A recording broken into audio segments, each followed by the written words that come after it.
Welcome to the Nerd Tutorial Podcast, a podcast offering discussions and tutorials on nerdy subjects for people who aren't necessarily nerdy themselves.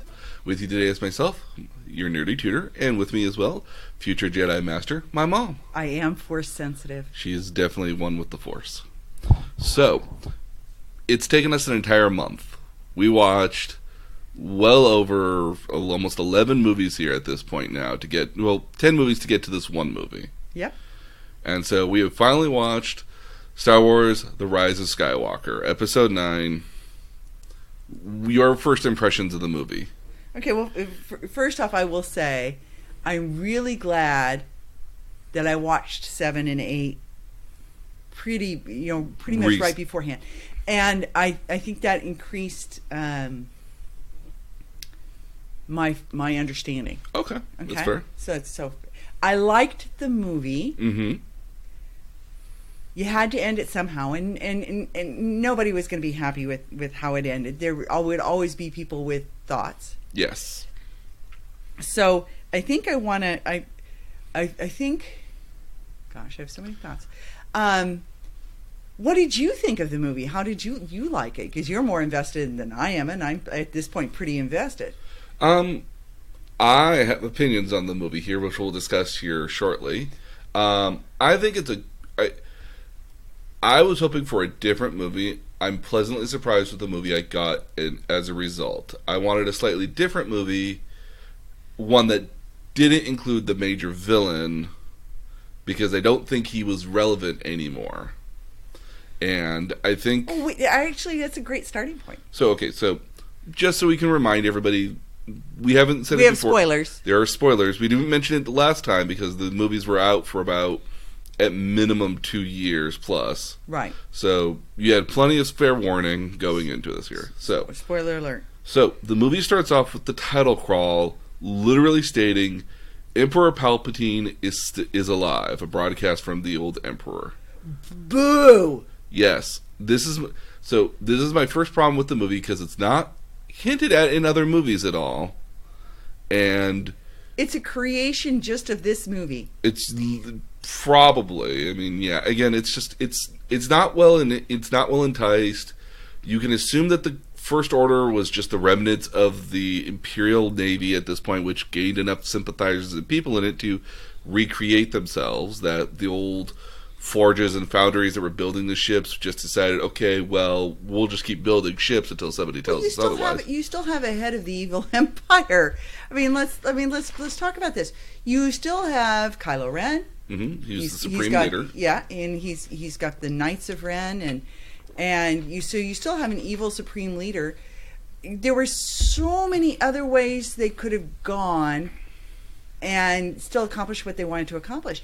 And to me, the most I hated this. I mean, it's probably one of the parts of the movie I hated the most was that they brought Palpatine back. Mm-hmm. That didn't need to happen. He was dead. Yes. He was dead. He was dead for 3 movies. It were 2 movies. He was dead.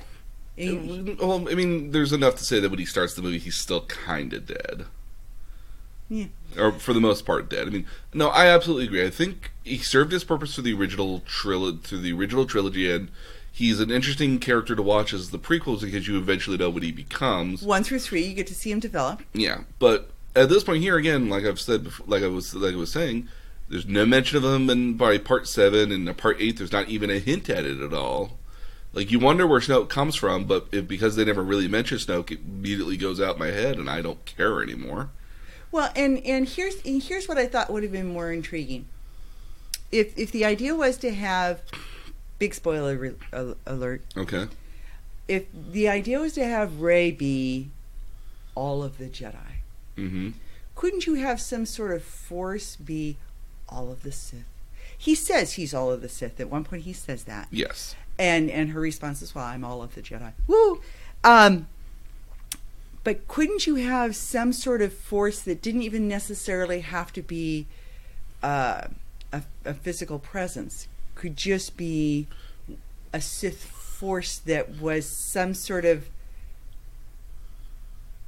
I know what I'm envisioning. Why couldn't Kylo Ren just be the Sith, the head, the guy who's named Sith? Then you couldn't have them. Then you couldn't have them ship. I get that. No, I think you can still have them ship at the end of the day, but like, my intention was at the end of the movie that, again, like, no Palpatine in it whatsoever. The First Order is clearly like has been building something up. We get the impression that some time has passed between Episode 8 and Episode 9. I'm gonna say a year or two, maybe. Yeah. That would give me enough of a reason. I might even go as far as to say 6 months, maybe, because it looks like they're not in a very. They're still running around at the bare minimum with just a skeleton crew of people, or a skeleton crew enough of just like an insurgency at that point. But I would was envisioning we jump ahead 2 years. You know, I wasn't expecting Leia to be here at all, which was a nice element. And we'll discuss Leia here in a little bit later. But I was imagining that that Rey and Ben Solo's positions actually reversed.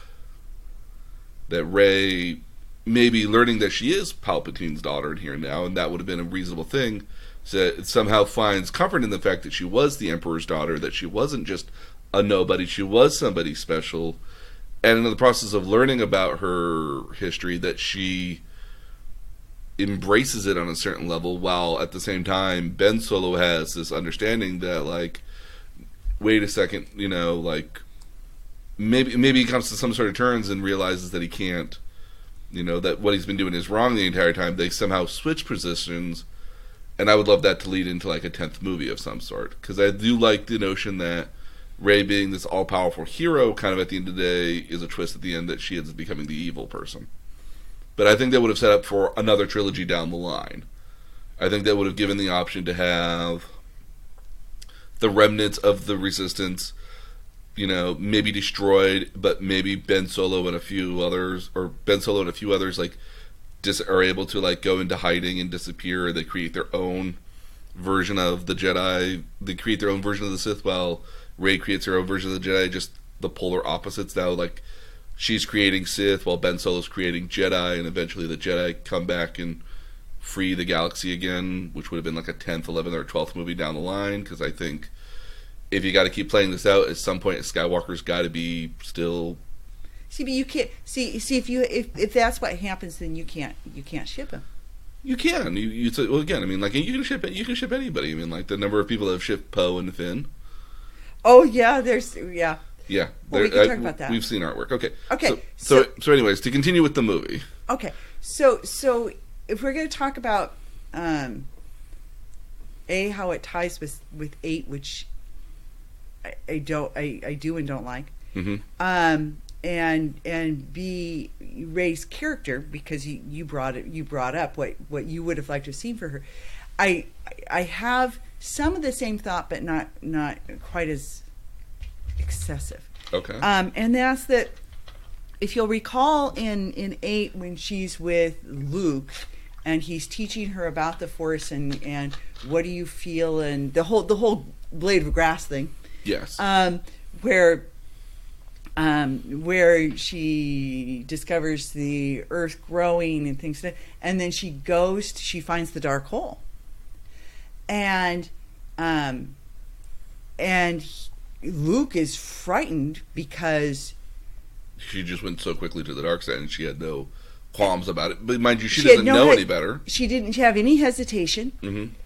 And more curious than anything else. Oh, that's right. And she went there. Mm-hmm. And so I guess and as well in 9 they talk about, you know, Leia would have wanted you to have her saber. She knew the Force was good in you. She saw it, even though she saw the dark. Both Luke and Leia saw the dark in her. You never really see the dark in her. She's never really tempted. No, she's not. She tells Ben Solo, "I would have taken your hand if you had been Ben," because mm-hmm. at the time he was Kylo Ren, and that again a reference back to 8. You never got to see her explore, aside from that thing with the mirrors. And then a slight. What was that about? I don't know. It was a metaphor that completely missed me. The mirrors. it was a cool kind of looking thing at the end of the day. Click, click, What click, does it click, click, symbolize click, at the click, end of the day? Like, it really did it at all. Looking into herself? Yeah, I mean, I think the intention is she's looking into herself and finding nothing at the very end, but at the end of the day, then, like, the mirrors really don't make any difference on any particular level. And again, this goes back to a very fundamental problem with with some of the movie to begin with, though, is that you had one person as the initial director for the first movie, the episode 7, which was J.J. Right. Abrams. Then you had a completely different director for episode 8, and then right. J.J. Abrams came back again for episode 9. Which gives you some other problems. We'll talk about Rose later. Yeah. But one of the things that's a problem throughout the entirety of these movies is there's no through line. The continuity is slack. There are places that click. Mm-hmm. But well, not so much the continuity, but just so much as that, like, there's not a consistent narrative that's going throughout the entire thing. And the narrative of, like, A New Hope to, I mean, when you go back to the prequel trilogy here, it's clear that the through line is that we're watching Anakin become a Jedi who becomes a fallen, who becomes a Sith.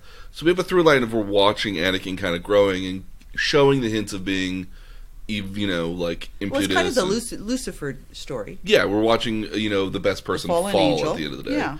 And then when we get to, Luke, we're watching Luke become the Jedi that maybe he wasn't meant to be, but that he's going to become, that he's going to be the one to save the Empire. When we get to the new series of movies, though, like, yeah, we're fighting to stop the First Order, and we're kind of watching Rey go throughout the entire movie, but it's not all told by the same guy. At the end of the day, George Lucas wrote episode 4, 5, 6, and 1, 2, and 3. You can say that George Lucas was maybe not a great storyteller, or wasn't the greatest writer, or has continuity issues, or you may even say that the prequels are bad movies. Both of us kind of agree that they're not great movies, but I mean, what makes them not great, though, is that the love story is completely unbelievable. I think part of what makes them not great is the acting in them. Part of it's the script. There's no fun in that script. There's none of the snarky fun that exists between Han and Leia. There's none of the she never gets in a Jabba the Hutt bikini. She's never really, ever really, Padma is never really at risk. No, I mean, anytime she is in risk, she's got Jedi around her literally to protect her. She's never in any sort of real danger at the end of the day. And even when she is in some level of danger, let's say by episode 2 when they all get captured, like, you're with Jedi, you're not really in that much danger at the end of the day. Well, and I'll bring up a whole bunch of stuff because I got all sorts of issues. So back to Rey. Mm-hmm. So you were shown the possibility that there's really evil in her in 8. But it never really gets explored. And towards the end of 8, the deal is your parents sold you for drinking money. Mm-hmm. And I'm the only one who really cares about you. Your parents were nobodies. They sold you for drinking money. What an awful lie. Mm-hmm. Although the truth isn't any better. My hope actually was, because you knew sooner or later you had to find out who Rey's parents were. You knew that there was a whole reason for having that be. By the end of the Force Awakens, there was like a big giant neon sign saying, "This will be relevant sometime in the future." Who are lineages? So I sat there before I went to the film and said, "Who do I hope Rey's parents are?" Mm-hmm. I actually kind of hoped that one of Rey's parents might have been Kira. Oh, okay. From the Han Solo movie. Well, I mean, I don't know if she's humanoid to know how long she could bear children, but yeah. That would have been kind of an interesting notion, because that would make sense that she would have given up her child to make sure she was safe, because she was running a very dangerous life. And maybe she got killed along the way. She was running spice or whatever, mm-hmm. and working at the casino.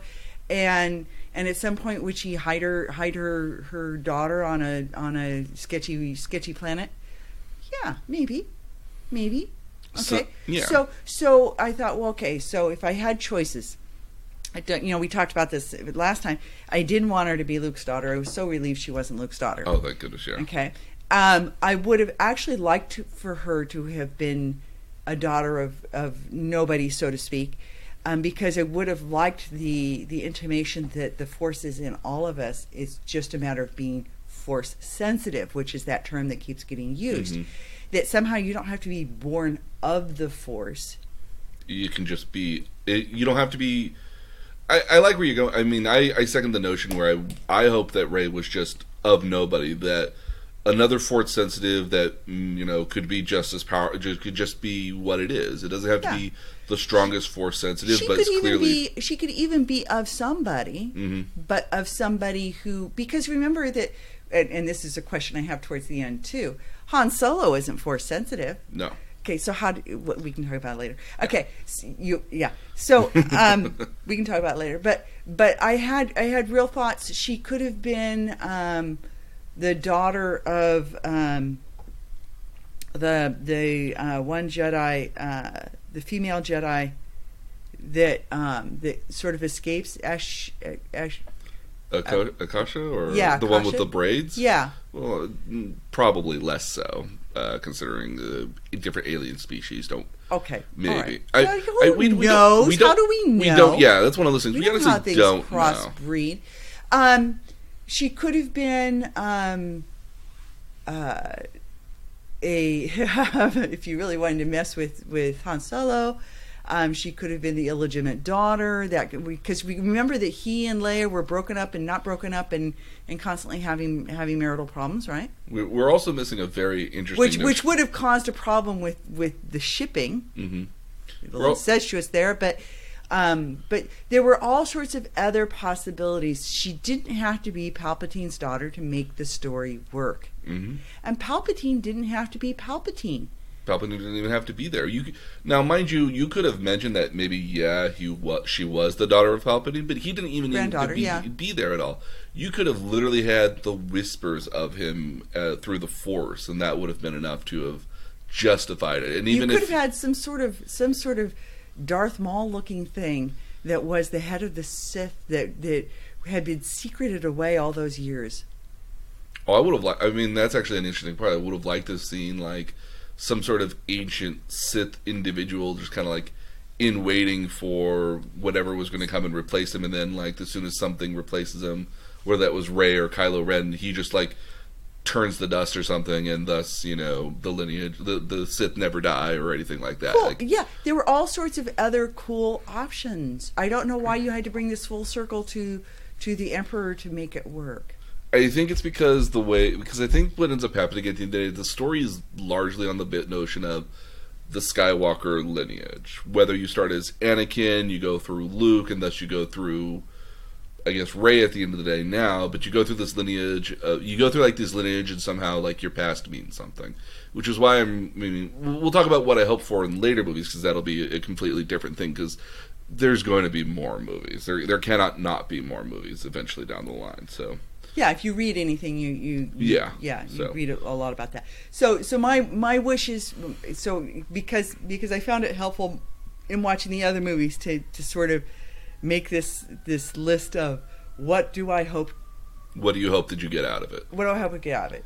I think we all kind of hope that Kylo Ren finds his Ben, mm-hmm. and that's what.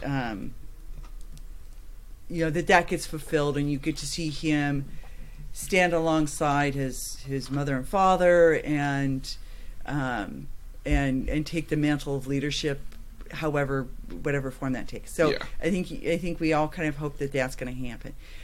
Kind of hope because you like Poe. If you weren't going to, ship Finn with Poe, would you ship Finn with Rey? Maybe, I don't know. There's not a lot of. I mean, we'll get to the end of the movie here. We'll talk about and we'll talk about why some of that I think takes place actually, which is very sort of sellout. But you knew Carrie Fisher had to die because she's dead. Yeah, she wasn't. So you knew Princess Leia was gonna bite the bullet. Nice to see Harrison Ford come back mm-hmm. From the dead. And you knew that you were going to have a couple of quests because Star Wars movies are all of us about quests. So I got off my wish list found out who Rey's parents were. You know, you knew that the ancient texts weren't gone, that Rey has them, and so Jedi will live on because the ancient text lives on. You had your triad with Poe, Finn, and Rey, which is always going to happen because that's how the whole thing's been done. Yeah, there's always been a trio of people. Trio. You got away from some of the sort of. I found 8 at times a little preachy because it was talking about, you know, while I appreciated Rose's story and it adds a different perspective to the whole thing, and I really appreciated that. I found sometimes 8 a little preachy in that regard. A fair amount of people can do at the end of the day. I totally understand that notion. Okay, so I appreciated that wasn't taking place. You do have to suspend reality because there's just, and we can talk about it in different ways. You have to suspend reality, but you just do. You know, how many? I mean, is Kylo Ren a cat? Because he has a couple of how many lives does he get to have? Absolutely. Yeah. So you have some of those things. At the end of the day, you weren't going to make everybody happy. And so here's my biggest complaint about the movie. I think it tried to make everybody happy. I think it sold out in a lot of ways. I think I have to wonder what the movie would have been in the age before social media. Okay. Because I felt like it responded to a lot of negative criticism from Episode 8 that was clearly there. Whether that criticism was valid or not. And where fans were taking it and things like that. And I think it responded to a lot of the things that fans probably wrote about and complained about and liked or didn't like or wanted to see. And I think it did Lincoln's thing. You can please some of the people some of the time. You can't please all of the people all of the time. You can please some of the people some of the time. You can.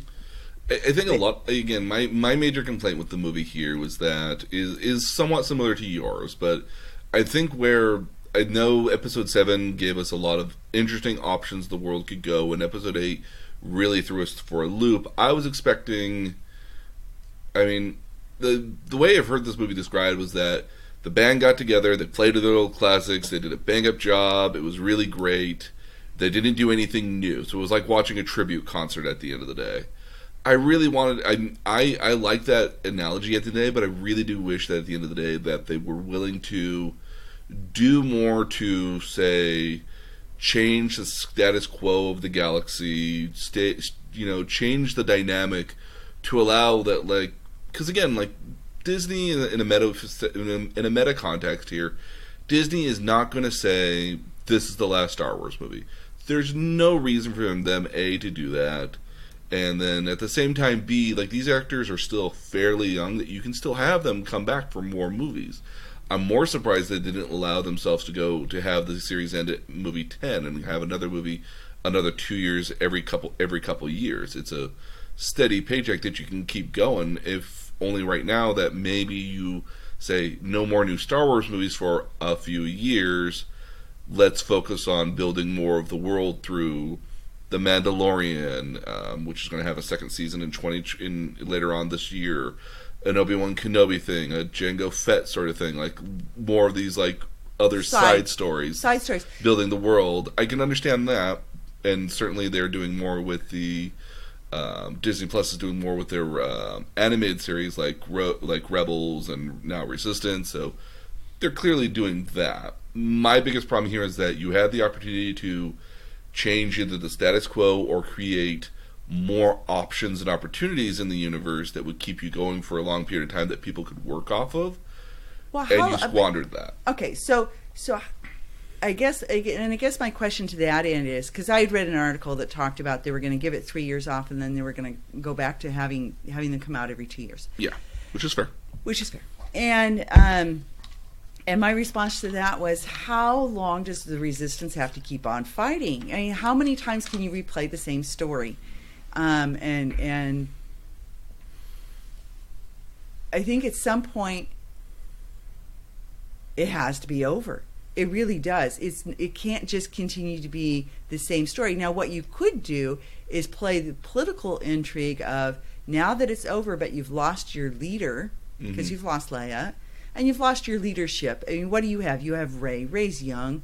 She's not politically astute. She may be strong with the Force, but... Yeah, but she's not like a commanding presence at any particular level, and nobody knows who she is. And Poe doesn't need to be a general. I don't know why Leia left him in charge. And so it's just like Night Shift. Last person in, last person out. I guess. But, so it seemed to me like if you were going to continue it on, then you need to make it more of a political intrigue in the way that 1, 2, and 3 were, but weren't successfully. See, I think what you could have done there then is, again, you have, say, again, I like the notion that like Rey becomes, this villain at the end of the day, this person that was the Jedi's hope turns to a villain, and Ben Solo becomes the Jedi. But maybe he's not leading a resistance anymore. Maybe, he goes into the distance, and maybe now the political intrigue is, smaller groups of people or a Senate, the remnants. Because again, this is always one of those weird things. What happens when you actually take over the galaxy? What do you do then? It's not exactly. It's not well explained. It's not well explained very well that the Empire becomes the Empire, thus what next? You could do a lot of analogies to what's happening politically in the United States right now. Mm-hmm.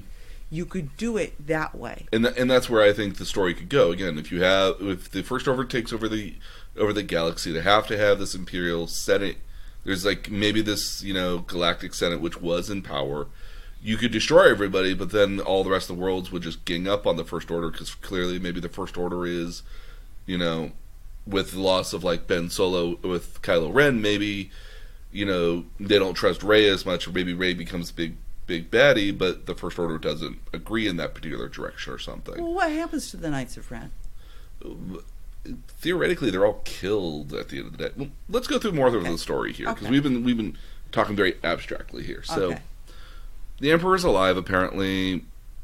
So Kylo Ren actually goes out of his way to go find the Emperor, finds him, using a special beacon that only 2 exist anywhere in the universe. Wink, wink, nudge, nudge.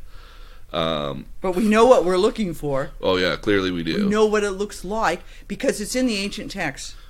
Apparently it was important enough that, coincidences, right? Oh, suspension of disbelief. Yep. So Kylo Ren finds the Emperor. The Emperor promises him a new empire. Gee, where have I heard that offer before? And out of nowhere, apparently there's a lot of Death Stars that they've just been building out of nowhere. In secret. Where did all the resources come for this fleet of ships? Precisely, yeah. Just where did this all come from? Who did they rob, pillage? Whatever. What they build? Who built it? What people? Who built it? What slave labor? What people? Yeah. Where are the carpenters that built this? But they're in the outer limits. Oh yeah, no. The outer rim is very much kind of like the Badlands, very much the Out West, Badlands. There's no centralized government, nothing really to stand on. If you did something out there, it's But all this technology is out there to build all this stuff. Hey. Yeah. Eventually. So yeah, I mean, we also kind of learn from this point here that apparently Palpatine created Snoke, which was a clone of something. Which is kind of interesting that in the universe there's not really any clones of Force sensitives at all. Some of the videos. And when we had that conversation, I was suddenly somehow envisioning that it was kind of like the hologram of Luke at the end of 8. Oh, that it was just a vision of something. Yeah, because basically he created him, he instructed him to mind link them. Again, this is. He also kind of, they also through a very roundabout way kind of make a point of saying that apparently the Emperor was all the voices of all the Sith. Of all the Sith. So you even hear Darth Vader's voice, Snoke's voice. You hear. Well, how do you get Darth Vader's voice out of that? Darth Vader went back to the other side. He's now Anakin. So how can he have how can he have a... I know, right? In order to be a Force ghost, you have to take the form that you last were in, is kind of my understanding of how that works. And usually it's only the good guys that go into that, so... again, problems. When we catch up with everybody else, Finn and Poe are using the Millennium Falcon to do spy stuff at the end of the day for Resistance stuff. Yeah. Rey is training with Leia, oddly enough. What I have been told, what I have heard about the movies is that Episode 7 was supposed to be about Han Solo and Harrison Ford, essentially. Episode 8 was supposed to be about Luke Skywalker.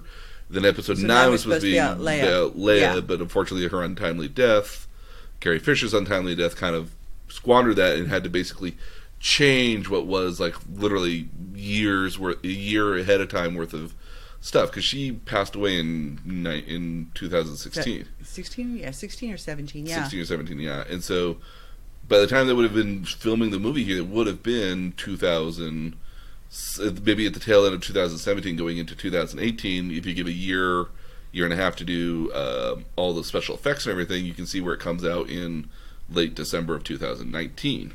Well, and it's kind of why I was, one of the things I was reading said that, well, that's why it's all jungly again. You had to reuse the same sort of locations that you used in 8 for a lot of the scenes, because they were reusing footage. Well, they reused a lot of footage from Episode 8, but I mean, Leia's not really in a whole lot of deserty in any sort of foresty locations in 8 at all. I mean, the only location that she's really in like that is when they're on the planet for ever so shortly of time. But by that point, she's actually up in space at that point. Okay, that's the footage that they had. Well, again, I mean, the rotoscoping is so we should describe how they got Leia here at the end of the day. So, unfortunately, obviously, Carrie Fisher passed away. And so what they ended up using a lot of was the footage from her previous movies, so both Force Awakens and The Last Jedi. More predominantly from The Last Jedi, but I wouldn't surprise me if they used a lot of the options from cutscenes for her voice from Episode 7 from A Force Awakens. So, because again, the notion of like never underestimate a droid sounds like something she would have said in Episode 7. Yeah. But not quite so much, especially about BB-8. Not so much about anything else, because she doesn't really interact with a whole lot of droids in Episode 8 at all. So, but a lot of the footage, again, because she does look rather formal by comparison to what everyone else is. So that leads me to think more Episode 8 stuff. Okay. So they basically recreated her by rotoscoping her, and whenever she really has to interact with other people, you usually just see like her hands or part of her body, never like her head at all. Well, you don't actually. There are lots of times when you hear her speak, but you don't see her speak. Yeah, you see her head turn to a certain direction with the intention that you can't see her lips moving, thus you can't tell if she's actually saying it or not. Yeah. I've also seen other things where her daughter, who is very similar to her, actually played as the double for her in Rogue One initially, and they rotoscoped Carrie Fisher's face onto it. That's so plastically looking, by the way. But, I mean, maybe not intentional or not, maybe. But, I mean, like, if you're going to start from a face... Yeah, no, I get it. As close as you can get, probably. Because, again, when they did Tarkin, they did his grandson, or his son, I think. Yeah. I'm not 100% certain on that, but I do remember that part of the family was a part of that. Yeah. It makes sense. And obviously when they did... Features. And when they did a younger Leia for the very final end, obviously that was computer generated, but you could hide a lot of the dirt and grime and on that. All that being said, though, again, so Rey is training with Leia to become a Jedi. Apparently Leia was a Jedi at one point and gave it up to become General. And gave it up because she's worried that her being a Jedi would lead to negative things for her son much later on, if only she knew. Okay. Yeah. So when Poe and Finn come back in the Millennium Falcon, they warn everybody that in 16 hours, very specific timing here. This is one of the things I dislike. That was the same thing for Last Jedi too, where like in 6 hours we're going to run out of gas. Yeah. So you get to spend a day doing something else, because like apparently traveling to this ancient planet just takes like maybe takes 10, 15 minutes. Speed limits. Come on. Okay. But oddly specific, 16 hours from now, that the Emperor, who is alive, is going to launch his giant fleet and take over the galaxy. And they know this because there's basically this warning that comes out from the Emperor. Or, no, because of a spy. For a spy. There's a spy. That was a nice twist. It was a nice addition, yeah. I mean...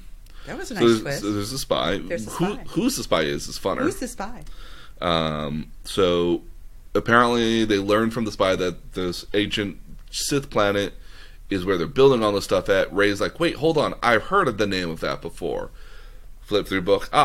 Ancient text, not book. Ancient text. Okay, we're going through an ancient text, and hey, Skywalker mentioned this before. So clearly what we need to do is go and find this beacon. He was looking for it too. Yeah, we got to go find this wayfinder. Find the wayfinder.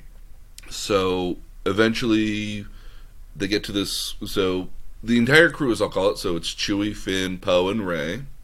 Gang's back together. Along with, which is interesting because this is the very first time they're all actually together outside of the very last few minutes of Episode 8. Because if you notice in Episode 8, Chewy, yeah. Well, no, not even Chewy, but if you go to Episode 8, the very final end, Poe is now for the first time really meeting Rey. He's like, "Hey, I'm Poe. I'm Rey."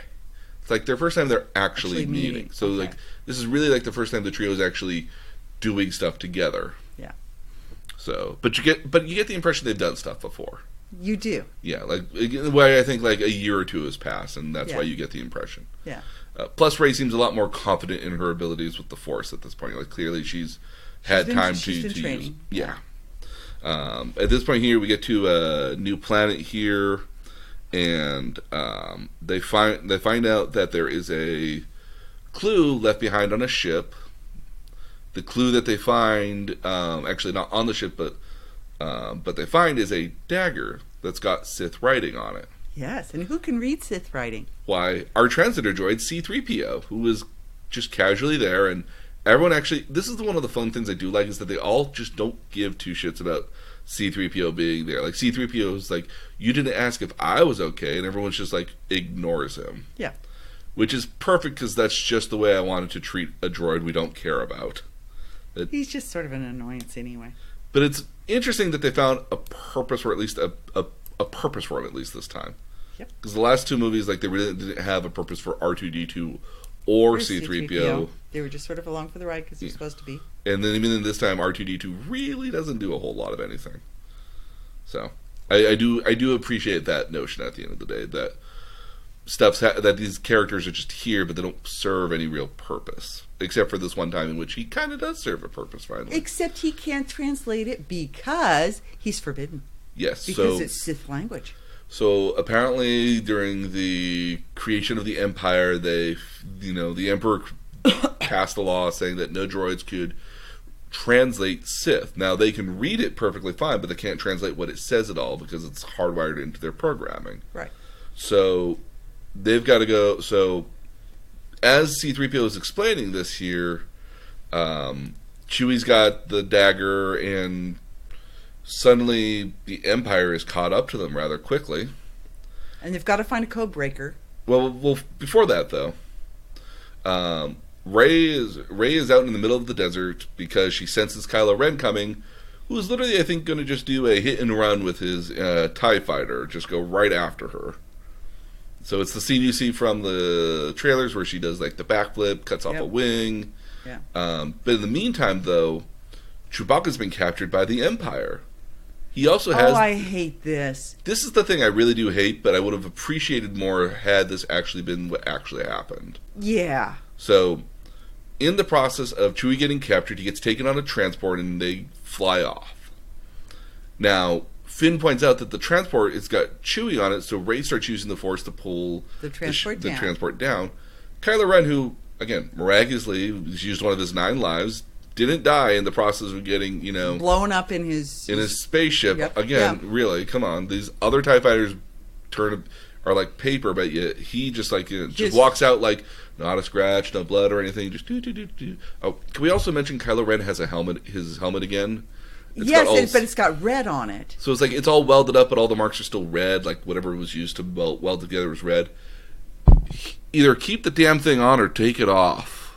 Well, see, and this is, you and I had this conversation when we talked about 8. I was so thankful that Snoke told him to take off the goddamn helmet. Oh, the helmet. You're no Darth Vader. You're not be your own person. Well, not even so much be your own person, but just stop trying to emulate somebody you clearly aren't. You're not going to be Darth Vader. Stop it. Yeah. And I could have applauded that. And so then you're back here with the goddamn helmet. But this time, very visibly and obviously intentionally, it's all cracked, but it's got red kind of like welded marks or something. Again, my problem with the mask here is that either put the mask on or take the mask off. Because there's numerous points throughout this entire movie where you either see him without the mask or you see him with the mask. Either the mask means something and you wear it because it means something, or you don't wear the mask because it doesn't mean anything. Pick a lane. Well, see, and I was trying to reason out why, because I had the same issue. I was trying to reason out why do it, and was it that he was caught between the two worlds, and the mask represented one, and without the mask didn't? But there were times when he was evil when he had it off, so that wasn't true either. I wager that the reason was reshoots. Oh. See, at the end of the day, the mask, I mean, when you really look at the mask at the end of the day here, like, the times he's wearing it are times in which, like, they're not hugely pivotal moments. The only exception to that is really when Kylo Ren and Rey are having a argument where Rey learns her lineage, but even then, it's like, was that an added scene or not an added scene? Like, was it intentional or not? Again, my big problem here is that he either wears the mask the entire time, or when he finally takes it off. Like, I would have never had the mask ever again, in all honesty. Yeah, I wouldn't have either. I thought when Snoke had him discard it, either be your own evil self, or don't wear it at all. But my bigger problem, my bigger notion here is that what does it matter? What significance does the mask have? If everyone knows what you look like now, because you've been the Supreme Leader and you've been going around for, let's say, even if at minimum 6 months, people know what you look like now. Yeah. The mask's purpose of trying to be like Darth Vader is gone out the wind because everyone knows who you are now.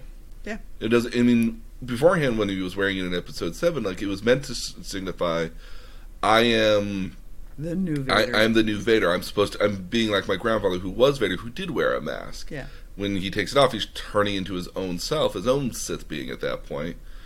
But again, like, by the time we get to the mask again, like, it means no point. There's no point to the helmet because he takes it on and off just ever so casually around his people that, like, what? So I'm with you. I have problems there with that. You have the whole scene in which they show it actually coming together. Yeah, which I think is kind of a cool bit, anyways. But just again, like, my major problem is that it just does not serve a purpose. It's no not necessary. No narrative purpose. Okay, can we get back to what I really hate here? Okay, so Kylo Ren starts trying to pull the ship down himself with the Force, or trying to let it go back up. It's a little indecent. Confusing, yeah. Rey and Kylo Ren are kind of tug-of-warring with the transport, and somehow lightning comes out of Rey's fingers and blows up the transport. Now, it's a gut punch of an element because you're left to believe that the Wookiee was on the transport.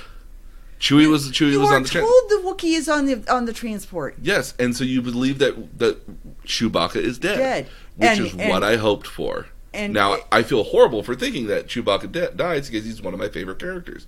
But if he has to go because it's the last movie... And you see them all respond to the idea that he's dead. Mm-hmm. And leave him dead. Yeah. Either he's dead or he's not dead. He's a cat, too. I don't mean to sound indifferent to Chewbacca because I love Chewbacca at the end of the day, but if this is the last movie that Chewbacca's theoretically going to be in, and this is the last series of movies, at least in this timeline or this frame here, you know what? Let him die and let him serve a purpose of showing Rey that, like, there are consequences. There's consequences of what you do, or that, like, hey, this is the taste of the dark side that you've been ever so slightly giving into. Like, I would have loved it if Leia was like, you keep giving into the dark side, you really shouldn't do that, or you should stop, like, doing that at all. And Rey being like, no, I'm not doing that at all. I'm perfectly fine. And this was one of the consequences. You kill my friend. Yeah. So I thought so this is what I meant when I said, I wonder what the movie would have been before social media. because I think that they wrote the script with that scene intending to have happened. Yes. And Chewie dies. Because you never see a second transport. There's only one brought down. You only ever see one. So how the hell did he get on a different transport? It's not like this isn't Star Trek. They can't teleport.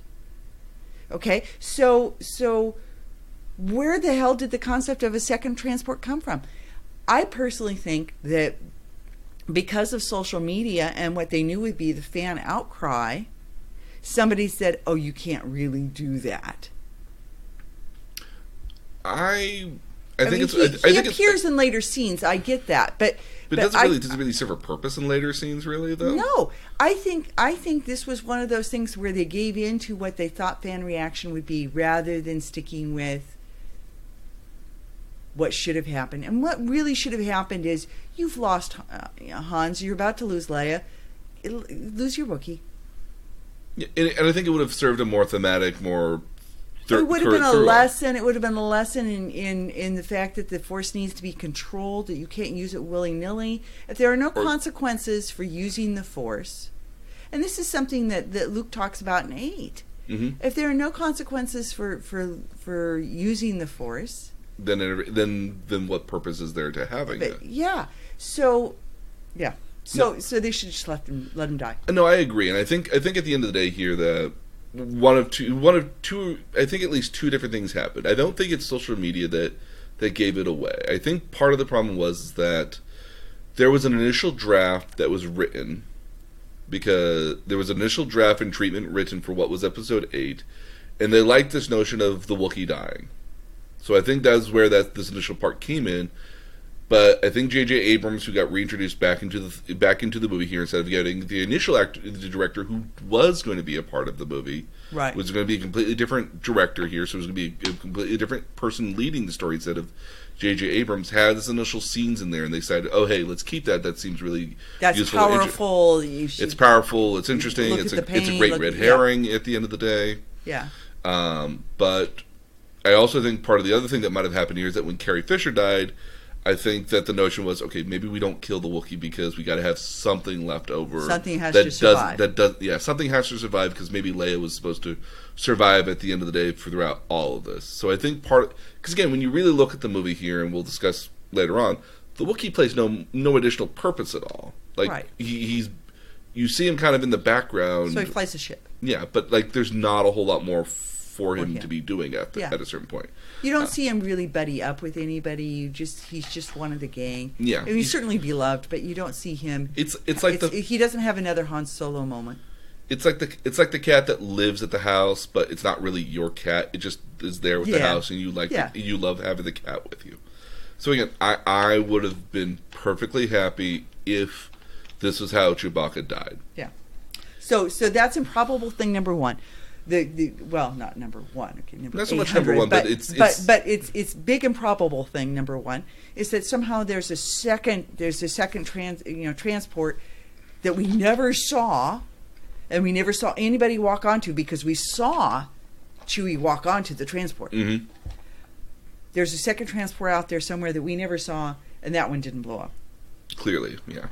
But what would have been even more interesting is that if they had waited longer to show that the Wookiee was actually alive. Because again, like, the second they get off the planet and they're safe, they've had to go into another ship because the Imperials have found the Millennium Falcon, have basically impounded it. But you learn, like, once they get into the ship and they realize, oh, hey, we need to go to a code breaker to go break into our droid. Yeah.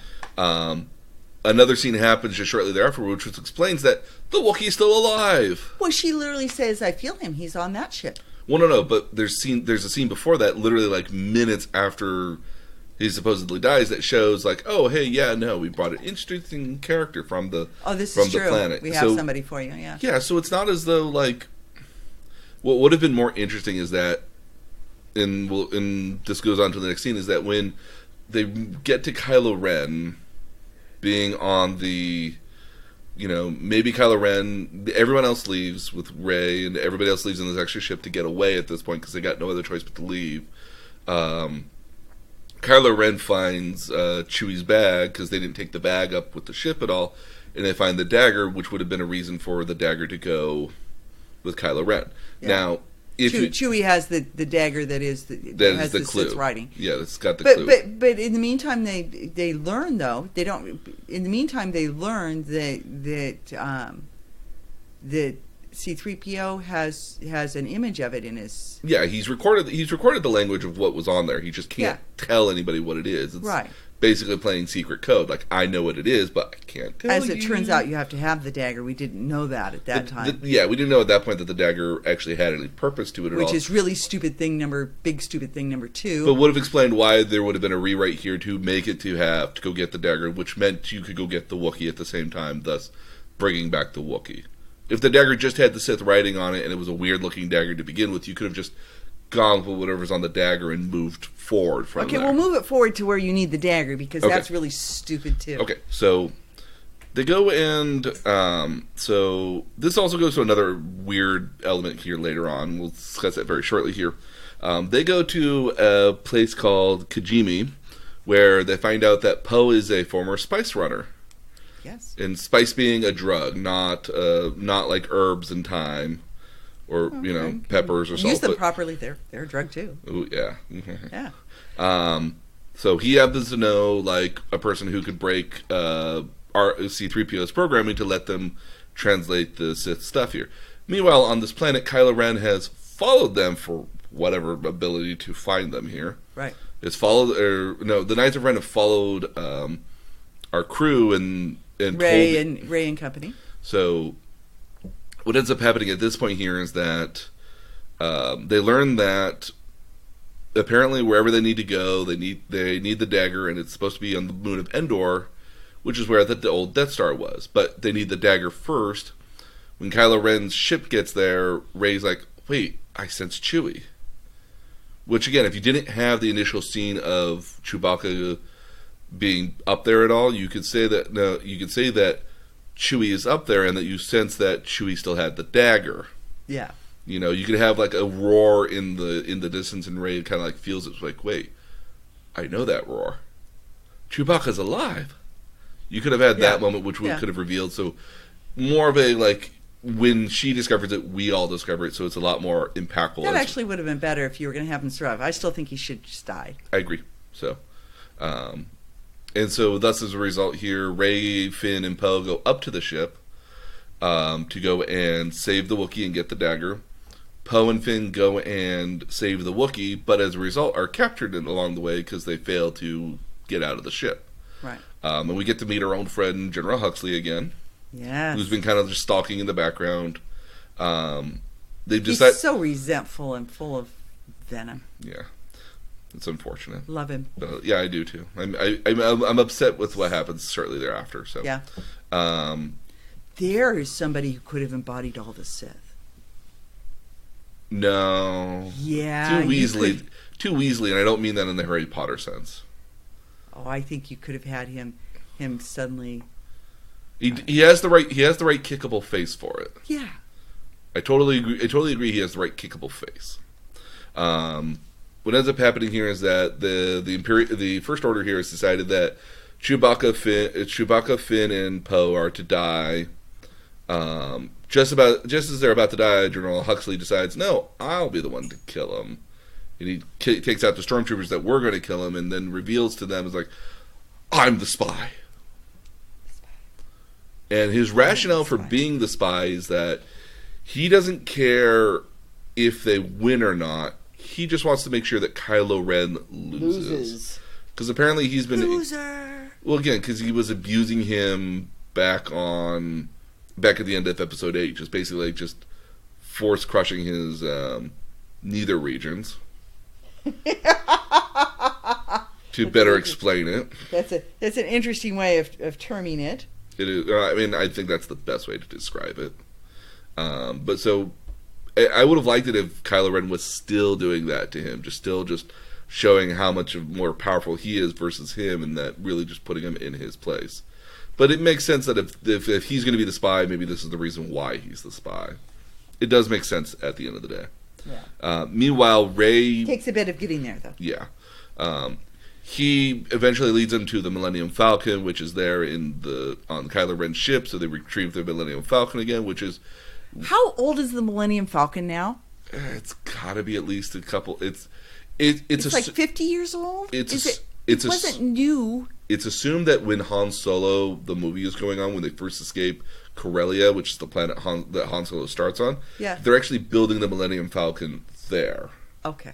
And that Lando Calrissian either bought it or won it off of a game of somebody else, which is how he has it, give or take 4 or 5 years later.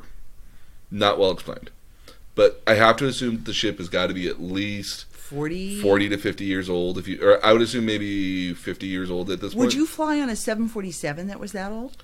In space, yes. Really? Do I trust it? No. But will I fly in it? Yes, if it's the only thing that's taking me from point A to B. Going on Frontier Airlines. Or Spirit. Oh, well, I'm not flying on Spirit. I'm just saying. It reminds me too much of Sprint. Okay. Well, I'm just saying. I agree. Oh, I agree. But no, it's a piece of junk. They all kind of agree it's a piece of junk. It's a fast piece of junk, but it's still a piece of junk. Meanwhile, Rey has gone to go get the dagger. Apparently, Kylo Ren lives in an all-white room. Yeah. So he just happens to have it there, and he also happens to have the Darth Vader helmet again.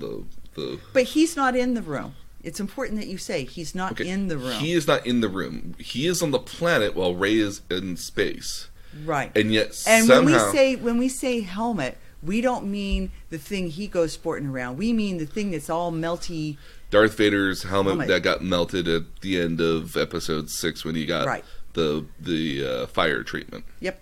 So, which, again, I would have liked it if his Force Ghost just disappeared. Like the suit of armor his body just disappeared in the suit of armor. Yeah. But again, back in the day, we didn't know how this works. You didn't get your wish. I don't get a lot of my wishes in Star Wars. Which is true for a lot of Star Wars fans. We don't get what we all want. But like the famous poet Mick Jagger said, if you keep on trying, you get what you need. If you try. So, as a result here, some sort of weird thing happens here where, apparently they're a dyad in the Force. This goes back to Episode 8 where they're somehow communicating through the Force. They're linked. They're mind linked. They're... something or other. He's topless. Yeah. No, that's an 8. So, but he's on the planet, she's up in space, and now they're just, circling around each other, and clearly, they're not in the same place, but they can interact with each other. He doesn't know where she is. No. He can't see where she is. No, and that's frequently an element that he can't tell where she is at all. Yeah. But she can apparently tell where he is, but he can't see where she is.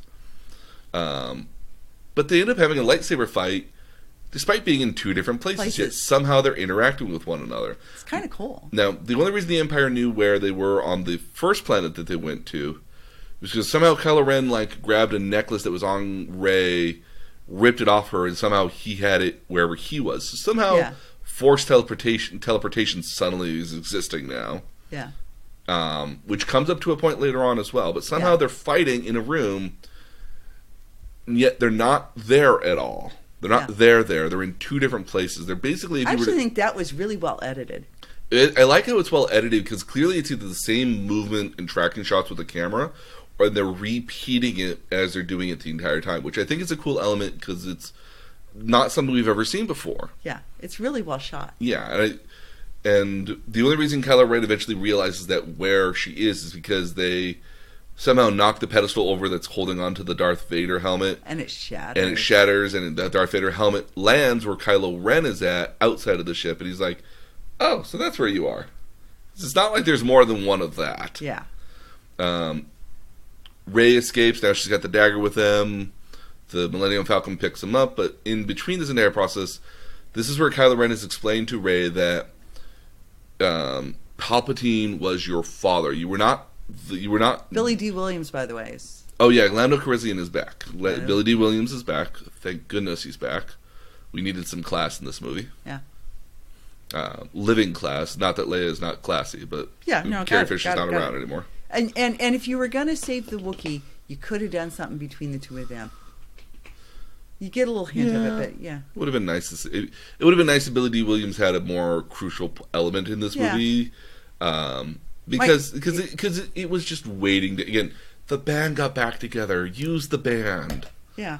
Yeah, so. It seemed to me like they wasted an opportunity. They brought him back, and they brought Chewy back from the dead, and they wasted the opportunity to sort of use them in more. Because I really, the best part about Solo was watching the relationship develop between Han and Chewie. Yeah, I would have liked that. Been like, hey, buddy, old pal, it's nice to see you again. Like it would have been like what I hope if they do it correctly. That it's Chewie and Lando on their own adventure. That'd be fun. Which, again, for an aging Billy D. Williams to like just do like even just a cameo in some of the other movies, would be worth it at the end of the day. I think. But again, moving on with the story. Rey, Finn, Chewie, Poe—they're all out on their way to Endor to go get to the remains of the Death Star. Along the way, they meet other stormtroopers, or at least former stormtroopers. These are people. Do we need to talk about the wiping of C-3PO's? Hey, so in order to get the Sith language thing going, they have to wipe. They have to basically do a factory reset on C-3PO because, and they can't back him up first, and I don't understand why. Because R2 units apparently are not memory banks are not very good. Apparently they're very, very old, like 1980s computer banks. They don't keep data very well. They're not our modern, modern hard drives. Right before they erase him, why can't they back him up? Because they don't have the time. Apparently it would take time. Oh, okay. That would be my logic. That would be my logic on that. Because who knows how many terabytes of data. So he very sweetly looks at all of them before they wipe him, and they say, "What are you doing?" "I'm taking one last look at my friends." It's kind of a sweet moment. I would have liked it if C-3PO got left there and he wasn't around anymore. No, I don't know, and I don't mean that in a negative way. But I'm not. If this is the last story, it's okay for characters to die. Yeah. If C-3PO dies at the end of the day, it's okay. He doesn't have to continue being there for more movies at all. There's no plot armor. Again, you don't need to have plot armor. Yeah. Because General Huxley clearly doesn't get any plot armor himself. Oh gosh, he was so delightfully evil, and then he's gone. So he gets off by apparently a more senior or similarly seniored officer, who apparently in the process, like of getting Finn, Poe, and Chewie to the Millennium Falcon, he's like, "Shoot me in the arm. They'll never believe me otherwise if you don't shoot me," which is kind of like a very funny kind of thing. Like, if you don't shoot me, they won't believe me that like I did this. I resisted, and they shoot him in the leg, and so he kind of hobbles on a cane. The older general kind of just picks up a blaster, turns around, kills him. He's done. And then he looks into the camera and is like, "Tell Kylo Ren we found the traitor." I hate the way he went out, but like, yeah, it's kind of the way he had to go out. See, I disagree, because I still think rather than having the Emperor, now that you know Huxley is the bad guy, why couldn't you have him appear in that stadium before all the Sith at the end and have them all embody him? Oh, it's like a third option? Yeah. If it had been set up better, maybe, but like by the time we get to like the third movie here, like he's like there for like minutes. I know, but I just don't like them bringing. Okay, I don't like them bringing the Emperor back. So again, no, totally agree. Yeah, or maybe if the Emperor was going through him, that would be more interesting too. Yeah, see, now that could work. Yeah, if the Emperor had been working against Snoke by going through him, and Snoke were not a creation but a real person. Because in the Legends books of Star Wars, which there are many, this is the original timeline that was built back after 1983 when the original Return of the Jedi finished. The books started coming out. Yeah. There's a line that Darth Sidious, that Emperor Palpatine, who was Darth Sidious, said that he knew a guy named Darth Plagueis who was able to figure out a way to save life and extend life and so forth. So it could have been him. Okay. So the way the Legends books say is that Darth Sidious wasn't able to do that, but he was able to create clones of himself that he was able to send his spirit to inhabit later, which is how he came back multiple times in the books later on. Okay. That his spirit transferred into a clone, which would make sense for a movie, especially if Huxley was going to be the Emperor at the end of the day. I think it would have been excellent. Yeah. Because he's just so wirily and evil, and if you had realized that, no, he was kind of helping to everything along, and he just wanted a slightly different role this time, and didn't want to let out that he was force sensitive. That would have been interesting. Yeah. Especially if him and Snoke weren't in. Well, the idea that you could have him working alongside Kylo Ren, so he could be keeping an eye and know everything that was going on. Yeah. But deep down inside, be intending to take over. Yeah, or his intention there was were there were better storylines. There were options. Yeah. So, Rey at the end of the day. So back on Endor here now. The stormtroopers have come help get people over to the Death Star because the time is at a crunch here. Yeah. Again, 16 hours. Why does it have to be hours? Why can't it just be any day now? This is going to happen. Why does it have to be hours? It could be tomorrow. It could be a week from now. We don't know how much time we have left. Right. It makes more sense. Yes. I agree. So we meet a collection of former stormtroopers that basically saw what the Empire was doing and the First Order was doing and said, no, we're not going to do that. That's dumb and stupid, or we're killing civilians. I thought we were here to protect civilians. So now they're on Endor. Finn meets them, and he has a brotherly sister sort of relationship with a new character who I can't remember her name to save my life, but I'll put it in the show notes. Cool black chick. Yeah. You get the notion that it's Finn's, older or younger sister in some sort of way. So they go back to explaining that. Rey, on the other hand, has decided she's going to go to now, mind you, there's this big body of water. If you've seen it in the trailer, there's a giant body of water dividing. It's not just a body of water. It's a tsunami. Violent tsunami of water. Yeah. Rey gets onto the other side to the Death Star. She's climbing up. Interesting notion. That thing by herself. By herself. But she was a scavenger. She was used to doing this. But how did she... Okay, you missed the whole dagger thing. Oh, yes. Okay, so we're going to back up a little bit here. Why the dagger doesn't mean... Why the dagger? So she's holding the dagger and she realizes that the curve of the handle matches a curve on the Death Star. And then she notices that there's a peg on the dagger that you can pull out from the other side of the handle, and it matches a pattern of on the Death Star itself. Yeah, the ring... and when we talk about patterns, we're talking about the pattern of the ruins of what's left of it.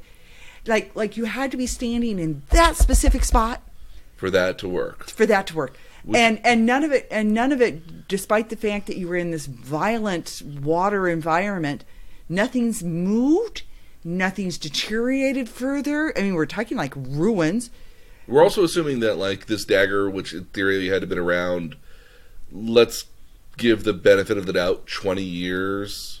Well, the Death Star's been gone for what, 30? Well, mind you, when this dagger shows up, the dagger theoretically is about 20 years old, maybe.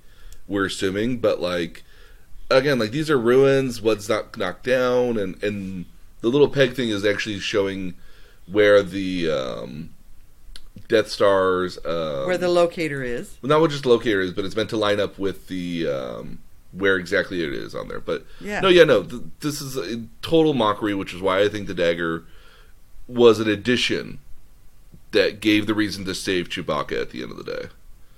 Because at the end of the day here, you could have gotten to this ship, realized what you need to know, and then gotten to even if you have found this dagger one way or another, or found this dagger that said there was ancient information or something, and maybe that somehow you later go on to learn that, the last time this was seen was at the second Death Star. You get to the second Death Star here at some point. I think this dagger is purely a rewrite that helps get back the Wookiee. Because then they had to make it important that the dagger was so important that it needed to happen. That you had to have the physical dagger. Yeah, and again, this is one of those times in which I think there was a rewrite in which it was well, wouldn't it be really cool if the dagger showed exactly where you needed to go on the Death Star because it's ruins? But no, I absolutely agree. How would you figure that out if you weren't in the exact spot? She just happens to be standing right where you need to stand. I mean, what's so improbable about that? I mean, maybe the notions that maybe that this is just like an island and it like occurs, and the only place to see the remains of it were just right where you were. Maybe? Wherever you were standing, it might work. I don't know. Nah, no clue here either. Like it's again suspension of disbelief. You have to let it. You have to just kind of let it believe that that's how it works. Rey, mind you, the fun fact I like here is that the thing Rey is climbing on would have been the same thing that Alec Guinness, when he was Obi-Wan Kenobi, was also on fun. Turning off the shields for the tractor beams for the first Death Star. Yep. So that's kind of a nice, cute little nod and tie-in. They make their way to what was the remains of the throne room for the Death Star, where the Palpatine would have been at. Rey finds a secret room that suddenly apparently still opens, because apparently there's power on this ship. On this thing still. Even though it's been gone for how many years? I mean, for like 30 plus years, but darn it, it still's got power enough to hold open a door. Rey finds the Wayfinder. We're not being sarcastic, by the way. No, we're really not. I mean, like we again, the improbabilities in this movie are just one of those things you have to live with to get through. Yep. What's interesting about this scene, though, is that Rey finds the Wayfinder, but then meets herself as Empress Palpatine. Yeah. And she's got a really wicked double lightsaber blade, and like it's also crackling, kind of like Kylo Ren's as well. That unstable thing. Yeah, and she fights basically herself for a couple minutes, and then like gets scared by like this nasty sort of like hiss sort of thing that her doppelganger does, which is not real. It's just a forced vision of some sort. And guess who's outside of there? Kylo Ren is outside waiting for her to come out. He's just hanging. Just there randomly, apparently. How did he know exactly where to find her at? Well, they have that connection. I guess. And somehow the Wayfinder just happens to fall out of her hand as she's exiting the room. Kylo Ren is able to catch it right away and just destroys it. He crushes it in his hand. So powerful. So at this point here, they have a lightsaber fight. Realistically, the real lightsaber fight of the entire movie, really. Yeah, that's true. I'll give you that. Yeah, it's really the only real lightsaber fight in the entire movie, I want to say. Their battling basically was on like what feels like would have been like the trench run of the Death Star, although it's clearly not that big. It's barely maybe like 10, 15 wide on either side, yeah. Maybe. So, again, also somehow Finn has caught up with them at this point, but Rey doesn't make it look easy, like she got up there pretty easily. Yeah. So, basically, this is a fight between Rey and Kylo Ren. What is the point of Poe being there, by the way? Oh, Finn? Basically, just to kind of call out to her again. I don't know what the purpose is at all, if only just to say that she left. Yeah. And to have a tangible reason to say, like, she left or something. Okay. Kylo Ren, they have this nice prolonged kind of fight. Kind of does show off how like they're equal elementally masters of what their craft is at this point. Although Kylo Ren clearly seems to have the advantage, if there's an advantage to be had. Well, he was professionally trained, and she was trained by Leia, kind of. Yeah. Who really is not a practicing Jedi. She's more of a Jedi in name only, Yeah. So. She's force sensitive. Yeah. Kylo Ren's about to strike down Rey, but Leia reaches out to the Force, through the Force, gets his attention, and distracts him enough for him to drop his saber. Rey picks it up and stabs him with it instead. The next moment, have you ever seen the Disney version of Rapunzel? Yes, I love the Disney version of Rapunzel. Okay, and she wraps her hair, and what happens? Oh, she sings a song. She sings a song, she wraps her hair around things, and what happens? And it heals it. And it heals it. So Rey showed this power earlier in the film, with the magic snake. With a magic snake was where they found the dagger. Where they found the dagger, yes. She heals this hissing snake, and the snake's so happy it goes away. Yeah. But so Rey ends up healing Kylo Ren. Leia passes out. She technically dies, but we're not saying it out loud. Yeah. The movie's not very transparent about that. Like Leia just dies at this point. Her body's lying in wait. Yeah. Rey ends up taking Kylo Ren's ship and flies away with it, while she leaves Kylo. She leaves Kylo Ren there. Well, Kylo Ren has been healed all of a sudden from a lightsaber wound, which is basically just right as his right through his spleen. Yeah, not something you usually walk away from easily, if at all. Yeah. He does though. Well, he's magical now. So everyone kind of splits away at this point. Finn and Poe and Chewbacca return back to the base, and they've got kind of nothing more to do at this point. They've got no new angles to visit, and they don't know what to do next. They're now just realizing that Leia is dead all of a sudden, and somehow Poe's been put in charge. Why is he in charge? He doesn't seem like the guy that would be the one you would put in charge. Didn't in 8 we decide that he shouldn't be? Well, I mean, he's kind of redeemed himself at the very end where he's like, no, wait, Luke's trying to help us here. Let's not fight with him. He's giving us a chance to escape. Yeah. He's the one who figures out that that's just a distraction. Yeah. So, at that particular point, maybe he's the best to do it, but, clearly, there were other people there instead. There was Wedge's son, who's the one other pilot, that guy there. Yeah. It was Wedge's son. He seems like a good candidate for that. He would have seemed like a slightly better candidate for that at the end of the day. Yep. There was also General Akbar, who was the fish guy. Yeah. There was his son there, too. He could have been a possible candidate for this as well. Was it Wick? No, Wick is the little furry dude from episode 6. Okay. They're not Wookiees. I get confused. Yeah. So they go back there. In the meantime, Kylo Ren is still left on the Death Star, and Han Solo visits him. Not as a ghost, more of just like a vision, because, again, when we see Force ghosts, they're all, translucent and light he's blue. And he's not at all. And Han Solo's not translucent. But he's very real. He appears to be quite real at the end of the day, absolutely.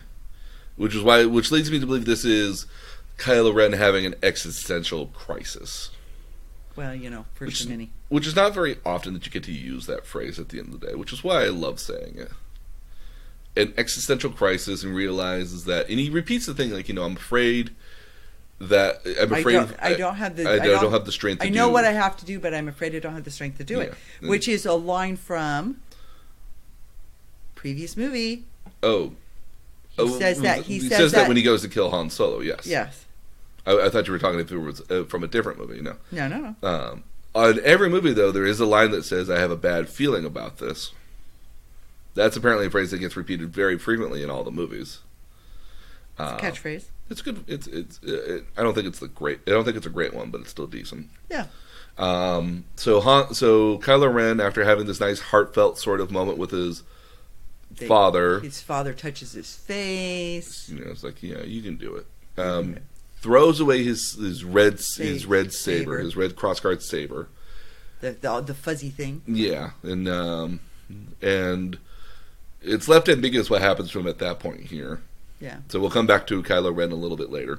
Rey, on the other hand, has gone to the planet that Luke Skywalker was on, taken Kylo Ren's ship, and basically decided to put it on fire and hurt it, so it can't fly anymore. Yeah. And she comes to the notion that, you know what? Yeah, I've done some pretty horrible things. I've killed Leia because she reached out to the Force and understood that her killing her son was, killed her, which is why she healed him and ran away. That she agrees with Luke Skywalker at this point. That's like, yeah, the Jedi need to die. The Force needs to die with this. This cannot continue. She's about to throw away the Luke the Skywalker lightsaber. Yeah. And sure enough, the Force ghost of Luke Skywalker shows up as like, I was wrong. Basically his notion is that I was wrong. What I was doing was me being afraid of what would happen, and you can't be afraid anymore because that's not really an option for you at the end of the day. So I thought it was interesting because in 8 he's so sure that he was right, but then he returns at the end. And he gives his life and takes the stand. I mean, it always disappointed me that he wasn't the Clint Eastwood we expected him to be. Yeah, that he wasn't a positive force in the universe. He'd become a recluse. and it always bothered me that he had done that, although I understood why it had to happen from a storyline standpoint. But that's why it seemed fitting the way he died. So then here he is now. The one I don't get about 8 is really why Yoda destroys the library. I think he does it as a for Luke Skywalker. Again, like Yoda, just do it, just be done. Just be done with it, or don't be done with it at all. But like, you had the option to be a teacher here, and you lost the option, and you failed to be a teacher because you had this great option. And we all fail, but isn't failure the greatest teacher of us all? Yeah. And Luke and Yoda being this wiser, older master, which, again, I mean, like, if we had Luke, I understand that Luke being gone and cutting himself off from the Force would have not allowed Yoda to do that. Yeah. And then that night where he summoned the pole to fight with Rey was him connecting back with the Force to get there. Yeah. Which is how Yoda was able to reach back out to him again finally. Yeah. Yeah, that makes sense. I like the notion that Luke Skywalker is kind of like this older mentor in the vein of Obi-Wan Kenobi now for Luke at that point. I wish we had more of him, though. I love Mark Hamill as Luke Skywalker. I do too, and here you had him saying I was wrong. Yeah, I appreciate that. Yeah, which is very much him. Because again, like Rey never actually sees Luke Skywalker fight Kylo Ren at all. Right. It's heavily implied, but she realizes when he dies. Yeah. But I don't think she realized why he dies, or that he ever had a chance to apologize to her. Or to tell her to seek her personal truth. So he apologizes and said, "Yeah, I was wrong. What you had the right idea to go save him or to be a force in the galaxy. You saw what I didn't see. You saw the goodness in him. You saw the light." So as a parting gift, he gives her 2 things. He gives her apparently Leia's lightsaber, which he recounts that Leia, when she was finished with her training, gave her saber to Luke to say, "I can't be a Jedi because I saw in a vision that me using the Force here was what caused my son to die." Yeah. And so she gives up her saber despite the fact that she was qualified to use one. And so she mentions that I'm going to pass it on to somebody who can continue my journey as a Jedi. And so gives it to Rey to continue the journey with. Now she's got Luke's old lightsaber, which was Anakin's, and she's got the lightsaber from Leia now. Yeah. But also because the ship is destroyed, Luke's explains to her, no, you can still do this. The Wayfinder didn't get destroyed in the ship at all, thankfully, and lo and behold, there is Luke Skywalker's original X-Wing. But if you'll recall, you do see the X-Wing under the water in 8. You do, yes. It's like hidden there. You see it. She sees it. She sees it down there as sort of a shipwreck. Yeah. So it also mirrors when Yoda pulled the ship up out of the water, and so Luke is now doing it himself. Yeah. So we get to the third act finally. Rey takes the X-Wing with the navigational thing, and she charts her way to the Sith planet, which I believe is known as Exegol. Yep. She leaves markers behind for Finn, Poe, and the rest of the crew to be able to follow. Also, by the way, so R2-D2 and C-3PO meet each other again. C-3PO not knowing who anybody is, which is if you were going to do that, and if you're going to have that as a joke, please continue that being a constant joke. Yeah. Yeah, instead he restores him, and he's just missing... So, it's just missing, the last day or 2. Yeah. Apparently R2-D2 did store his data, and so it wasn't, that bad at all. Yeah. I would have rather... I'm with you. I would have rather had the humor. I would have either appreciated the humor more, or let it be... Or the fact that they were escaping off that planet with the knowledge that C-3PO gets lost along the way, which would make sense, because it's a droid that doesn't move very fast. Yeah, because it's a protocol droid. It's a translator droid. It's not meant to be. It's not to be quick or fast. The fact that he's moving around at such speed like a human is actually very off-putting to me. Yeah, because it's not the way it was supposed to be. Anyway, so Rey gets down to the planet and confronts the Emperor, who explains to her that I never wanted, that originally Palpatine went to go find his kids and the daughter because the daughter was strong with the Force. Palpatine realized that. But the parents gave themselves up, and hid the daughter with the intention of keeping the daughter safe at the end of the day. So they gave up their lives, you know, at the end of the day. But Palpatine's men... Does this remind you anything of Rogue One? Yeah. By the way, yeah, but it's a constant kind of feeling theme at the end of the day. It is. A lot of people were hoping that by the time that Rogue One came out, that Kira and Cassian were the parents of Rey. We find out by the end of the movie that's not an option, but that was the hope of a lot of people by that movie. Well, see, I wanted Kira to be the parents of Rey. Yeah, I think that would have been more interesting. Or not Kira, but whoever... Yeah, I know who you mean. Yeah. So the lead actress, so Felicity Jones. Yeah. All that ends up happening, and so Rey is in front of Palpatine, and Palpatine's basically notion here is that what you need to do is that you're going to become the new Empress. And so to do that, you are going to strike me down, my spirit will flow into you, and so now you will be all, I am all of the Sith that have ever been around, thus now you will be all the Sith that were, that... And I will inhabit you. Yeah, I will inhabit you, and we will rule the galaxy together. Meanwhile, the Resistance has followed, before they've left, Lando and Chewy have taken the Millennium Falcon, and they're going to go rally other people to come and help them. Because they've got a very, like, motley crew. If you make the call, they will come. Yeah. You know, it's if you build it, they will come. Yeah, exactly. Which is one of my favorite work stories ever. Because I have a great work story for that. Oh, okay.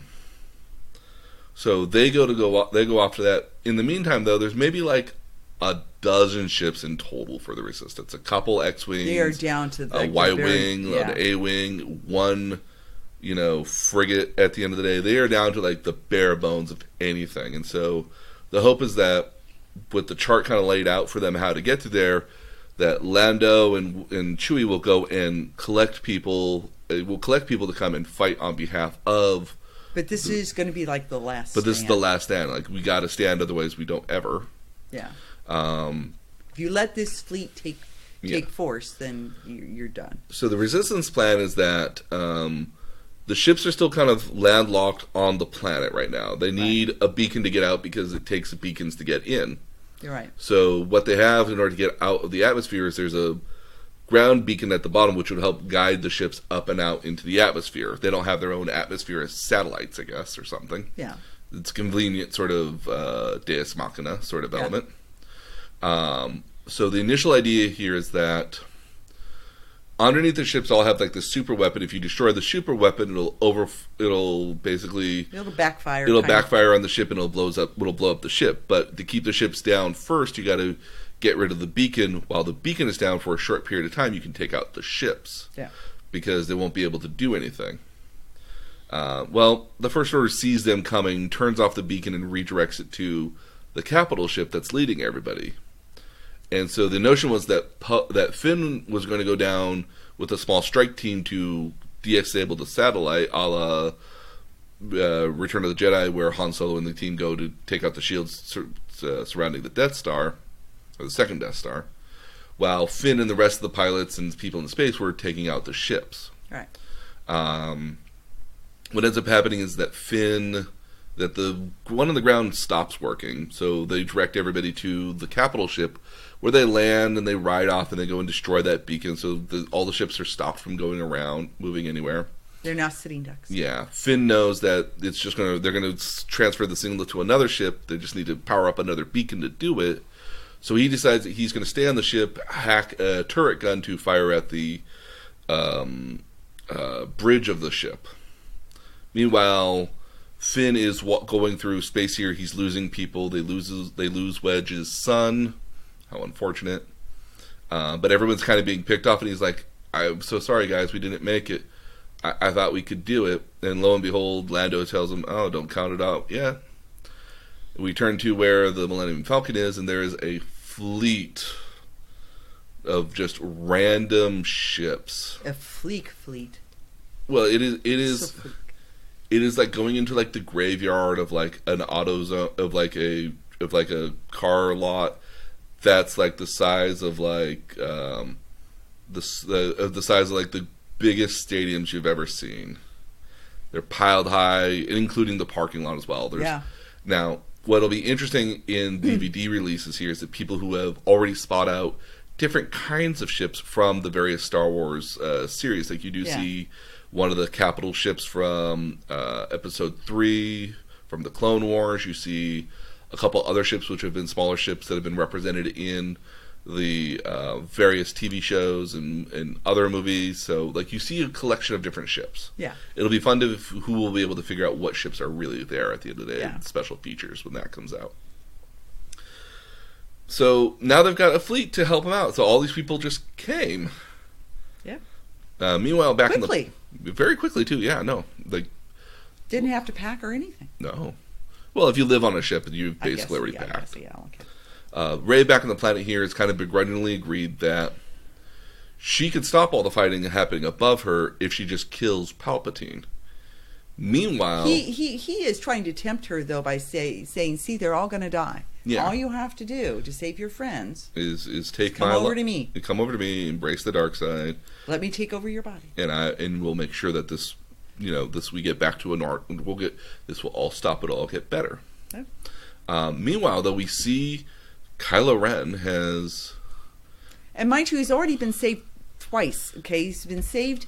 He's been saved by the Rapunzel type he got healing saved thing, Rapunzel, and he got saved when he tumbled on the ship. Yeah. So at this point here, he is somehow commandeered a TIE fighter and is gotten to the planet again. He has landed. He's gotten there, and he is running to help Rey at this point here because he knows what the place is now. And he knows that she's Palpatine's granddaughter. Yes. So. He kind of realizes the machinations of Palpatine. He's been plotting and saying, "Well, I'm just going to kill Palpatine, and I'll be the one in charge now." So, but who should stop him but the Knights of Ren? No, we haven't talked a whole lot about the Knights of Ren, really, because they don't really serve a greater purpose. We're not even sure who the Knights of Ren are at all. Lore, or at least some of the books for it, have stated that the Knights of Ren are an ancient order of beings that have either always been manipulated by Palpatine or some nature of force like that, but well explained, no, it's not. So you almost sounded like Yoda there. Yeah, so I mean, I won't attempt to explain it all so much as they're henchmen of Kylo Ren. Yeah.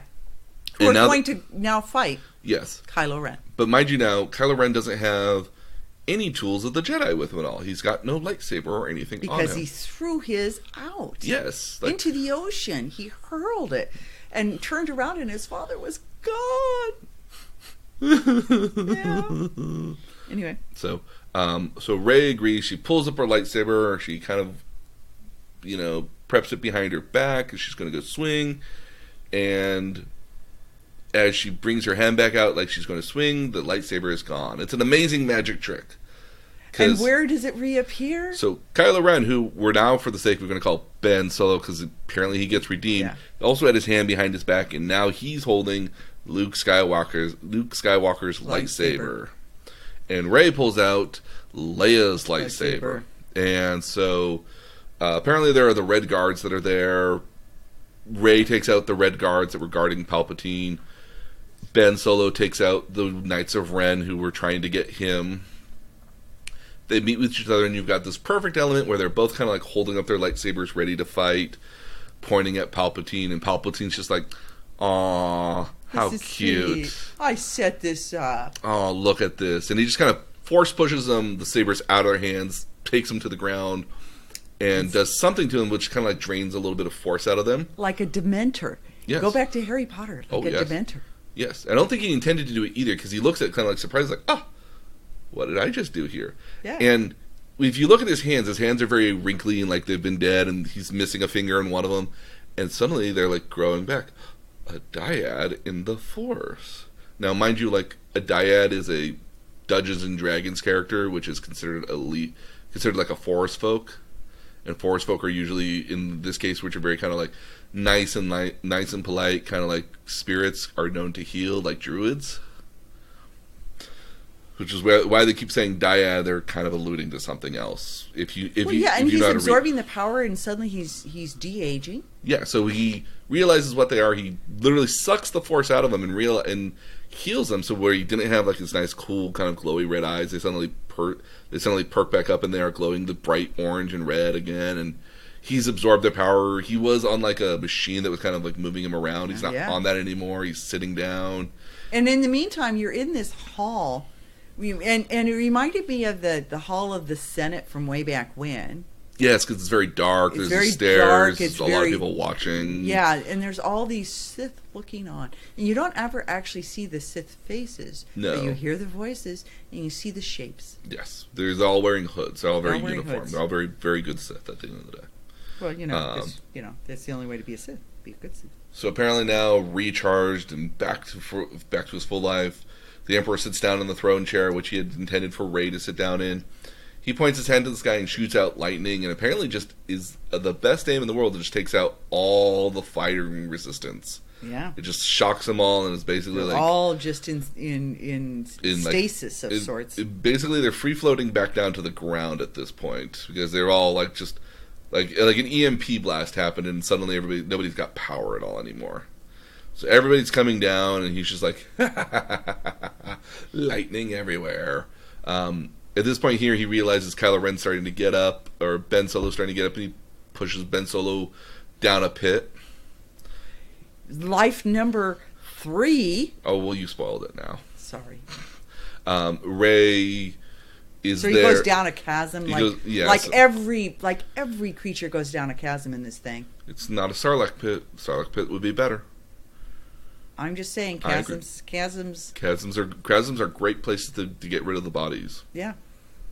Rey, on the other hand, is starting to wake up now, and she hears the voices of previous Jedi now talking to her. It's like, hey, Rey, you can do this.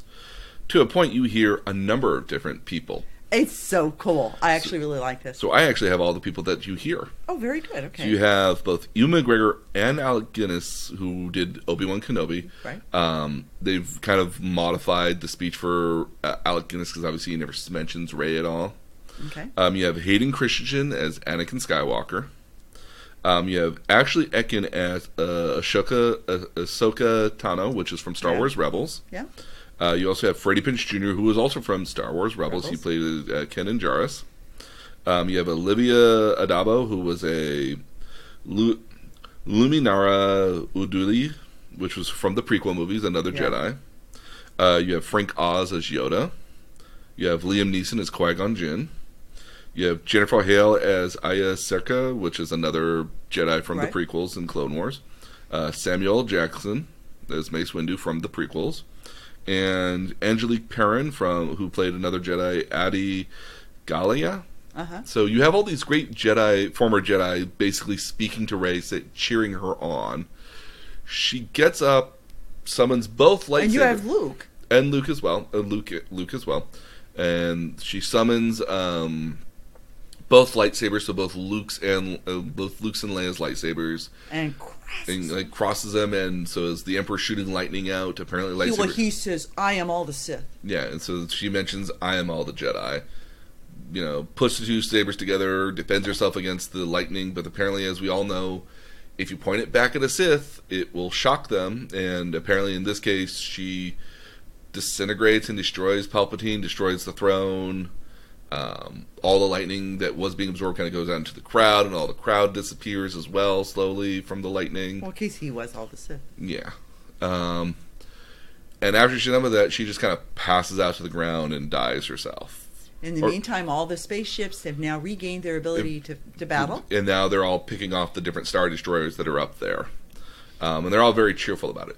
Special cameo, the guy that plays C-3PO, which is Anthony Daniels, is the only actor to have been in all 9 movies at this point. Also has a cameo on the Millennium Falcon picking off stuff. Oh, very cool. So it was very so finally in the last movie he got to play himself, almost. So that was somebody who could be seen. Also in the movie here, Lando Calrissian and Wedge Antilles, which are the characters from Return of the Jedi. Mm-hmm. It's a 36-year gap from when they did those roles, so it's the longest period of time before somebody reprised a role, which is kind of a cool little element when you think about it. Yeah, actually, I was surprised to see him. Rey. So Rey's kind of there, left on the ground, as you said. Kylo Ren crawls out of this pit. She's dead. She's dead. She's got no life to her. She's not moving. Her eyes are open, which clearly means dead. She dead. Ben Solo kind of crawls his way to her after he crawls out of the pit, comes up to her, and starts doing the same thing she did to him, and basically putting the Force into her. In the process of putting the Force into her, after she wakes up, they have this very loving embrace kiss. She's just like, Ben. He's like, yeah. And he giggles, kind of like, yeah. And then he falls backwards and passes out. And he dies, but he turns into a ghost because his body disappears like you would a normal Jedi would. And at the same time, who else's body disappears? Leia's body also kind of vanishes at this point same as well. Yeah. They show that happening. They return back to the planet where they were all based at originally. They all get out of there alive. They have a sort of a... They have this biggest kind of bro hug ever with Finn, Poe, and Rey. And it's very reminiscent of at the end of 6. Yes, where everyone kind of had like this nice little kind of party. They show other planets, kind of Partying in cheer and realizing fireworks and and so fireworks apparently still a thing several thousand years from now. Fireworks not a cool thing still.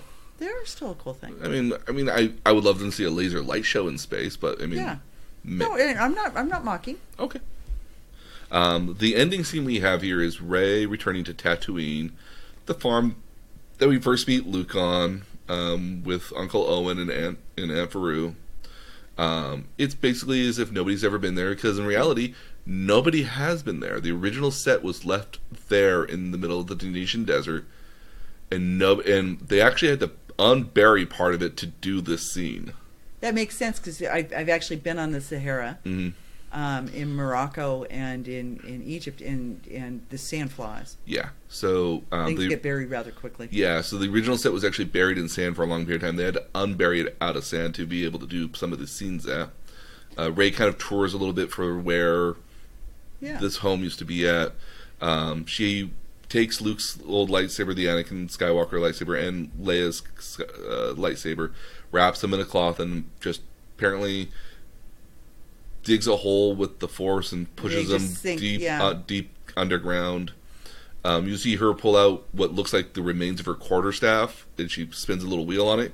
A yellow lightsaber. Ooh, she made her own finally. Right, yeah. Turns it off, and then this passing woman is passing by. Elderly woman. Nobody's been here in a long time. You know, it's like, who are you? Rey.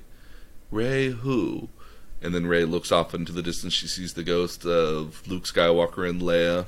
Standing side by side. Standing side by side, brother and sister, and then turns to the woman and says, Skywalker. Rey Skywalker. And then the movie ends. It's and you know, as much as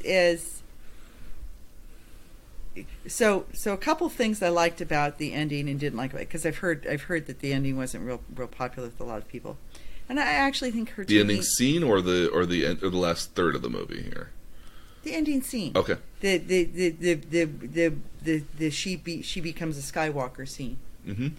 And I'm actually really okay with it, because rather than it being a Jedi thing that she was born into, well, I mean, she's kind of born into it, but from a different angle. From a different angle, yeah. She's a Skywalker by choice. Yes. Which means she's a Jedi by choice. Well, she chooses who she wants to be at the end of the day. Yeah.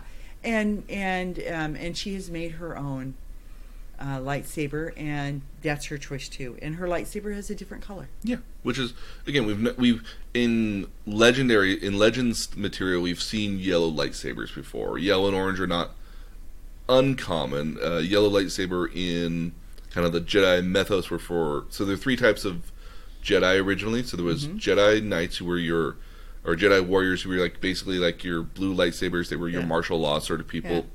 Yeah. You had Jedi Consulars, which had the green lightsaber, which were basically like more into the Force than the lightsaber. But then you also had Jedi Sentinels, which were Jedi who didn't really interact a whole lot with the Jedi Council. They were like sheriffs in local towns, if you will, to go back to Wild West. Like they upheld law and order in the local area, but they weren't able to like marshal a lot of Jedi. They were kind of there as kind of like peacekeepers in that particular area, and they were just there. They An weren't outpost. Yeah, they were kind of like an outpost, sort of.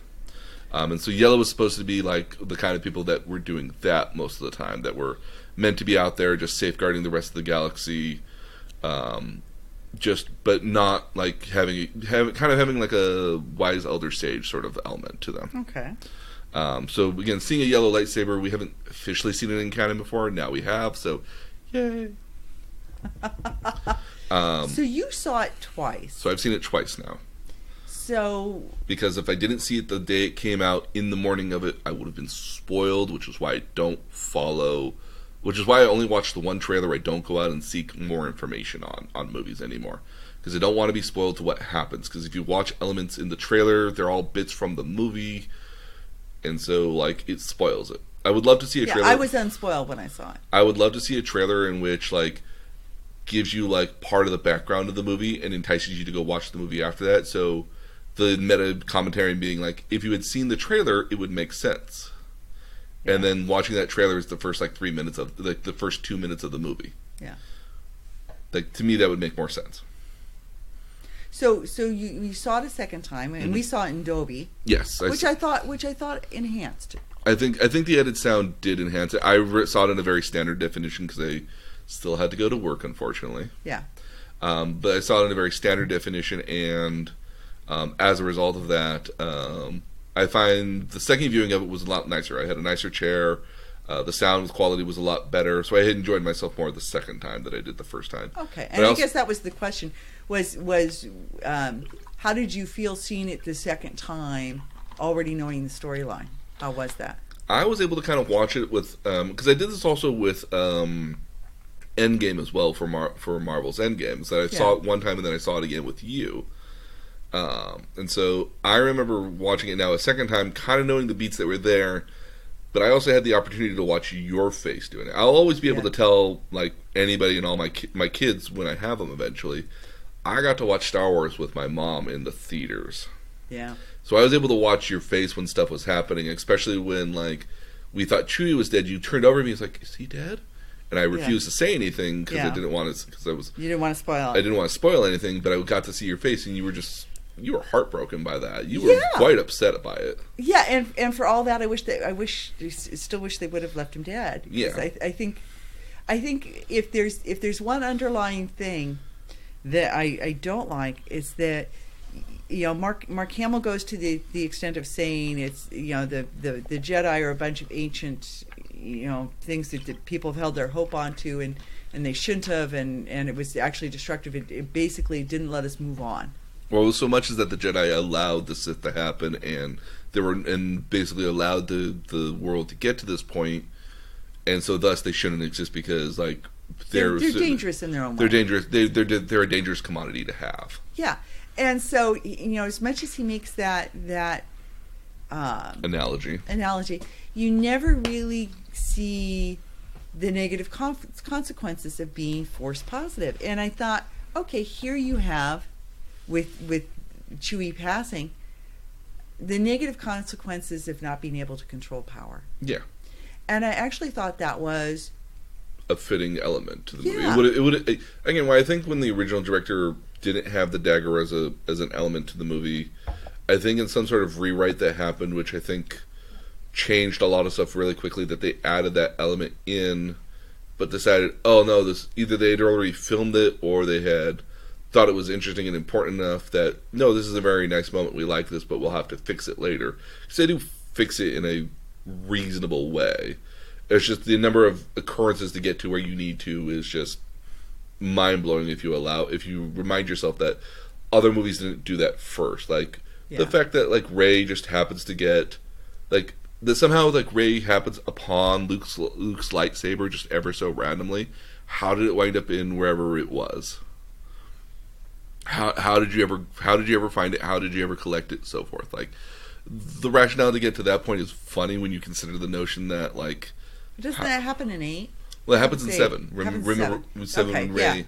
Yeah, when they get to the one casino. Not to the casino. They get to the cantina. Yeah. The one little Maz, like, takes her, like, somehow she has the lightsaber randomly in a box. In a box, and somehow Rey just perfectly finds it. Yeah. You Why are you drawn to that?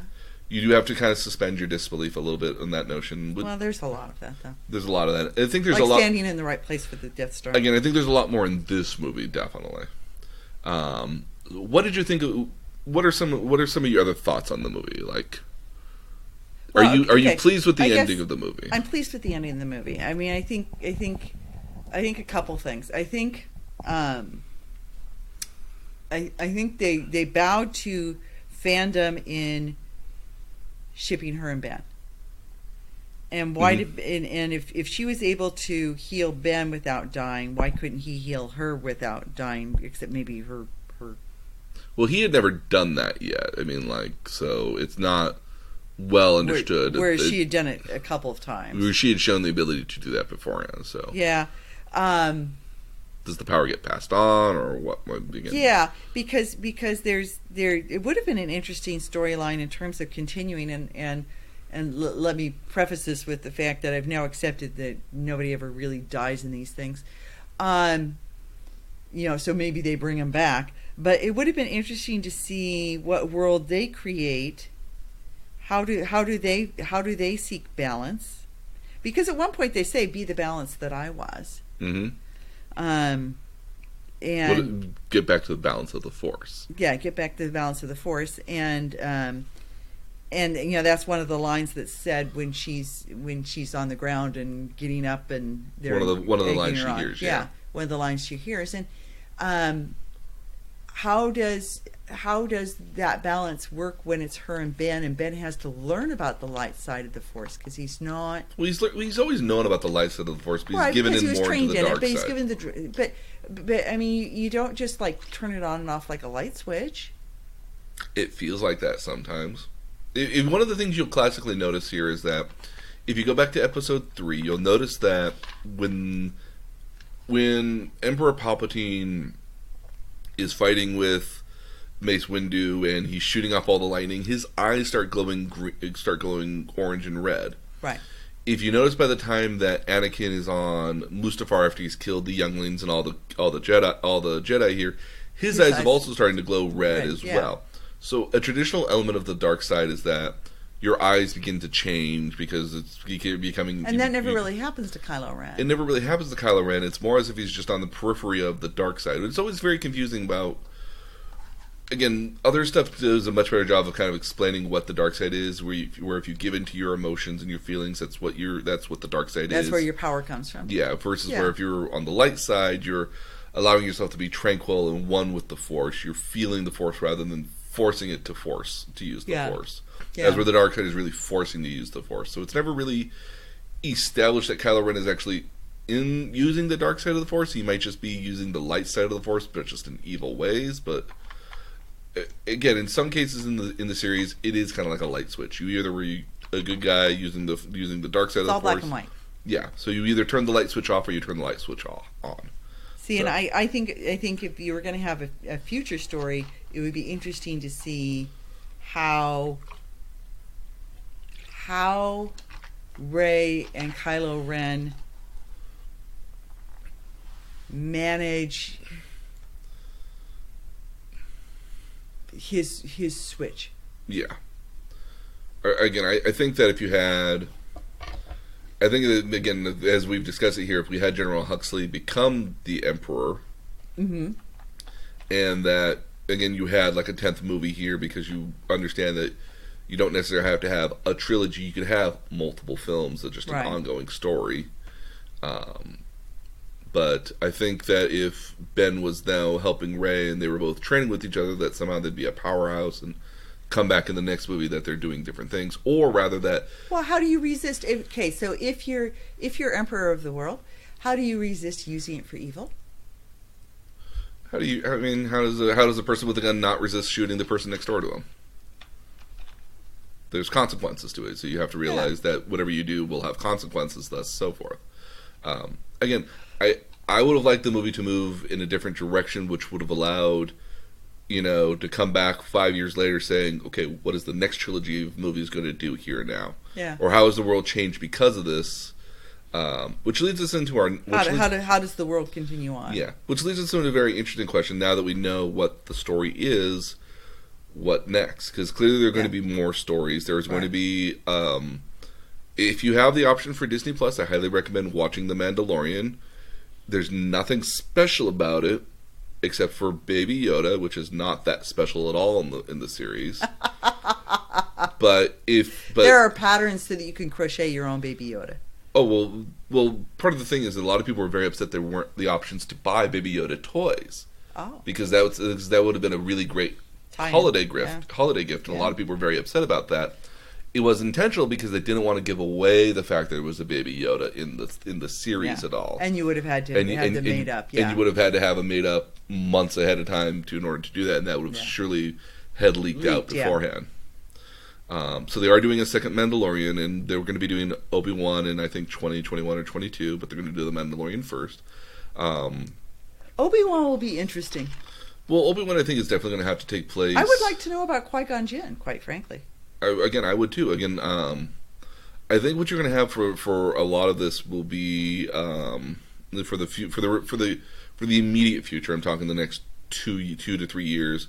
Will probably be Star Wars TV shows and expansions, and I think they really want to capitalize on Star Wars only being available on Disney Plus to really shoot Disney Plus into being a viable platform for Disney. To have it complete. To take advantage of it. And eventually they can release it onto like their Disney Channel on cable, but I think they might in the next 5 years actually stop doing that because streaming is just a much better option for them at the end of the day. Yeah. They can control the people who could get there, and if you have limited content that's only available on their platform, then it's clearly the only place you can go to get it. Yeah.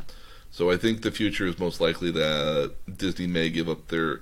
Disney, I think, for the immediate future, will just clearly have their focus on Star Wars TV shows and stuff, much the same way that their Marvel stuff has... I think they'll actually divide, and they'll keep Disney Family. Mm-hmm. So that you have... I think children's content will stay on cable. Maybe. I think if you have the option to put it on streaming... and you have the option between doing like a Netflix or Disney Plus. If you have children, Disney Plus might be the better option. Because as soon as all their licenses end on Netflix, they'll bring over all the Marvel movies and all the Disney shows that are on Netflix as soon as their licensing agreement ends to Disney Plus. So eventually the option will be that you can watch Disney Plus and you can watch Iron Man, start from Iron Man and end at Endgame or whatever new movies come out after that.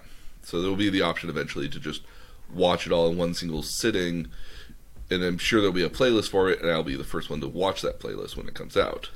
But as far as the movies go, Disney, for the most part, will take all the side stories and allow all this other stuff that's happening in the periphery to see what's happening with the main story. So like Rebels is kind of takes place in the interim between A New Hope and Return and Revenge of the Sith, so there's kind of like a little gray zone where that takes place. Okay. There's a Resistance thing that's going on right now, which kind of takes place kind of in the middle between movies, where like the Resistance. Rogue took place between. Yeah, Rogue One did that, and so did Han Solo. So I think if there's more movies to kind of flesh out how evil the Empire really was being, I think there's still chances for the actor that plays Palpatine to show up still and have roles still in movies, should they want to show off how really villainous the Empire is, or how much they were actually like hunting down Jedi, which would be a great way you could do stories in that. You could still have Darth Vader and all this other periphery stuff happening. So I think that's the immediate future, is telling the stories of other stuff. As far as the future goes, I think there's 2 different options, and both of them take place in a time skip. Okay. I think you either do way into the future, and when I say way into the future, the problem with that is that the actors that are playing Rey, Finn, and Poe, so you can still clearly have them available. Even if 5 years, 10 years into the future, you could still theoretically have them because they're not that old just yet. But clearly they're going to want to move on to different roles at the end of the day. This will be a feather in their cap. So I think what you can do is say 5 years from now you hint at a new Star Wars trilogy. Because I think if you break it up every 5 years, you give enough time for it to be special again. Yeah.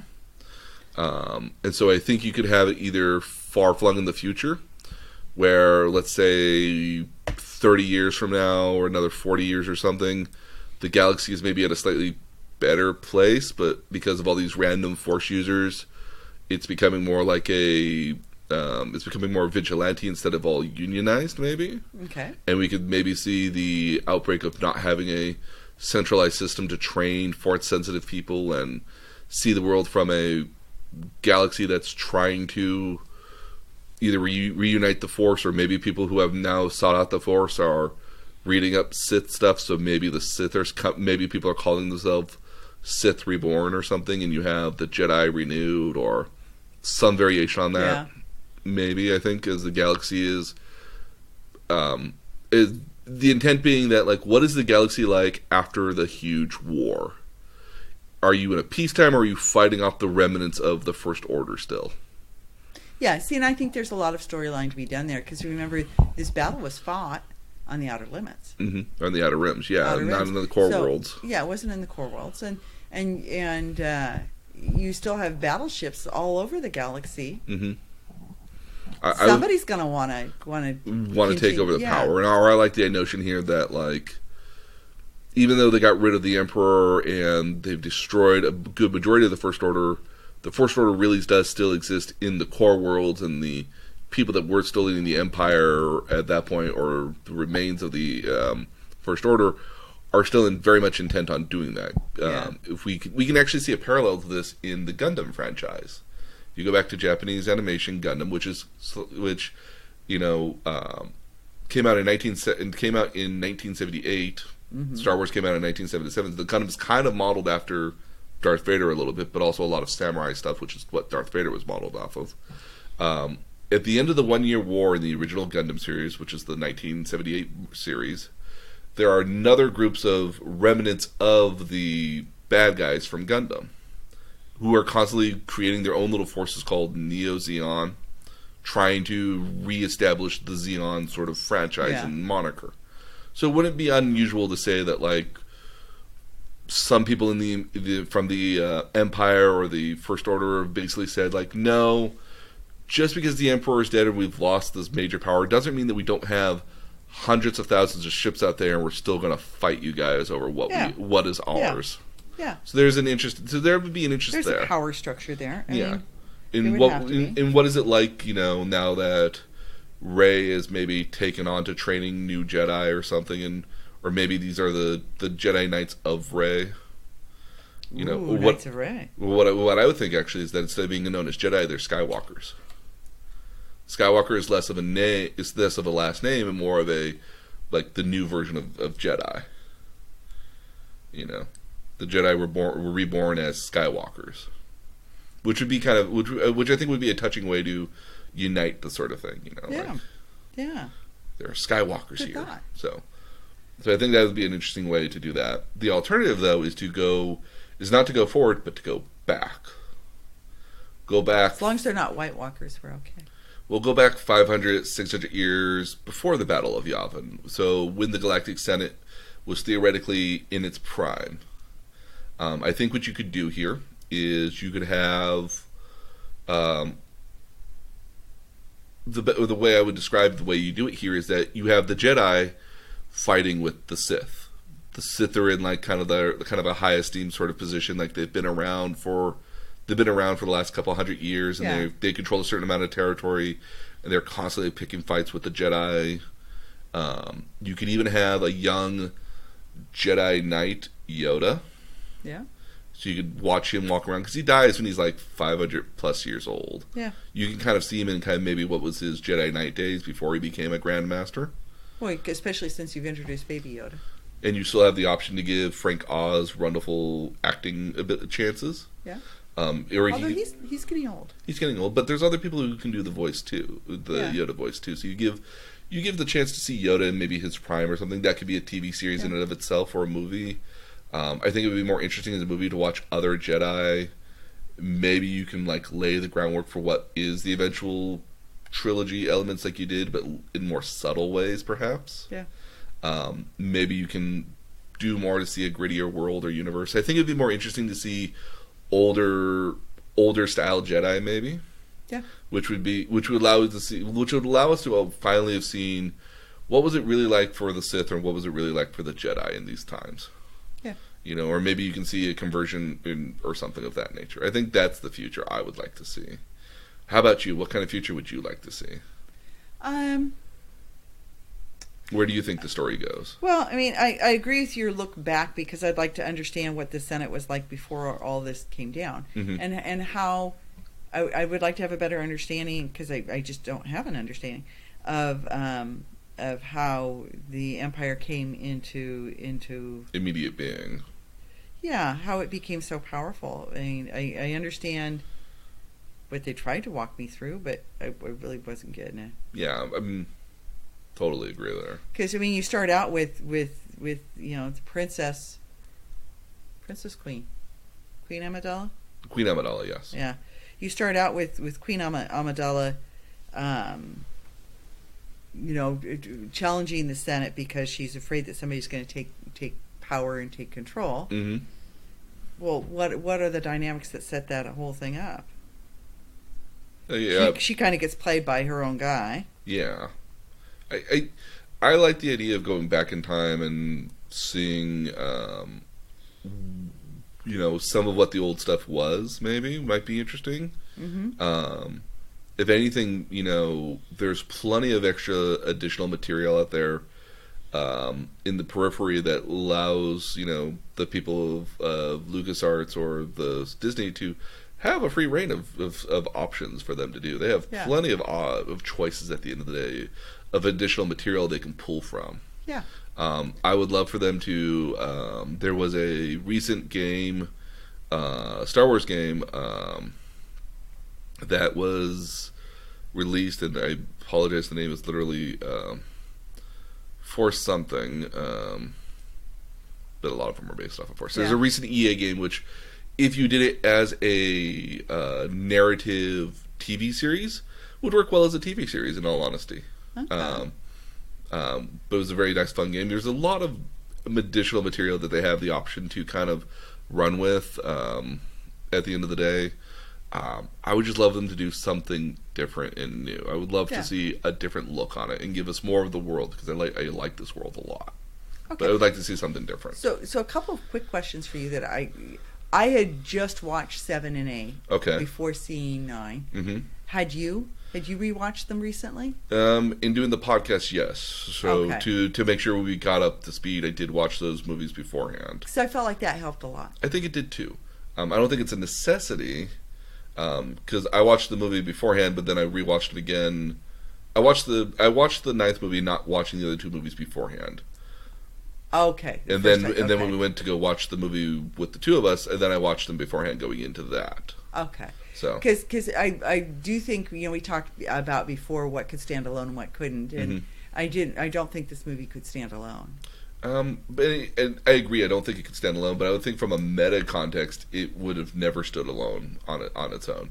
Okay. I mean, I think at the end of the day that Star Wars is so ubiquitous that nothing you do at this point will allow it to stand on its own on any particular level. Like if you hear a Star Wars movie, you'll already be spoiled to what the meta context is, and even if you're like me who wants to go show my nieces Star Wars, they already heard from their friends what Star Wars is. So they're very they have a very close friend who's whose family is very, very into it. Yeah, so I mean, like at the end of the day, like there's almost no escaping out of it.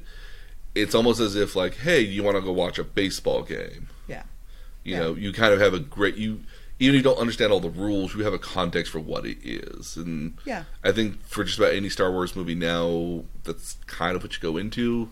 Yeah. But I do agree that none of these movies, with the exception of Episodes 7 and 4, are kind of good standalones. 7 can stand alone on its own if you assume that none of this other stuff happened at all, that it's just all this other stuff did happen. Yeah. And you just allow yourself to forget that there were other movies beforehand. And I get that. And I think Episode 4 stands alone on its own because it did. Because it did, yeah. So, okay. Excellent. So, all right. We have something special we're doing next week. We're doing our Year in Geek. So we're going to look back at we're going to look back at our topics that we did last year, and we're going to pick out, each of us, we're going to pick out 3 of our favorite topics of what we did last year, what we liked about it, what we learned. Okay. And then we'll discuss not only what we learned, but what we would like to revisit if we had the option to. So. Cool. Yeah. Okay. So, on behalf of myself and my mom, thank you for listening to us again today. You can follow us on nerdtutorialpodcast.com to find all the show notes and podcast. We continue the conversation at facebook.com/nerdtutorialpodcast, or also on Twitter at nerd_tutorial, where you can let me know about future topics and ideas you might have for other shows. But until then, we'll see you guys again next time, and thank you for following us on this cool Star Wars journey. Bye. Bye.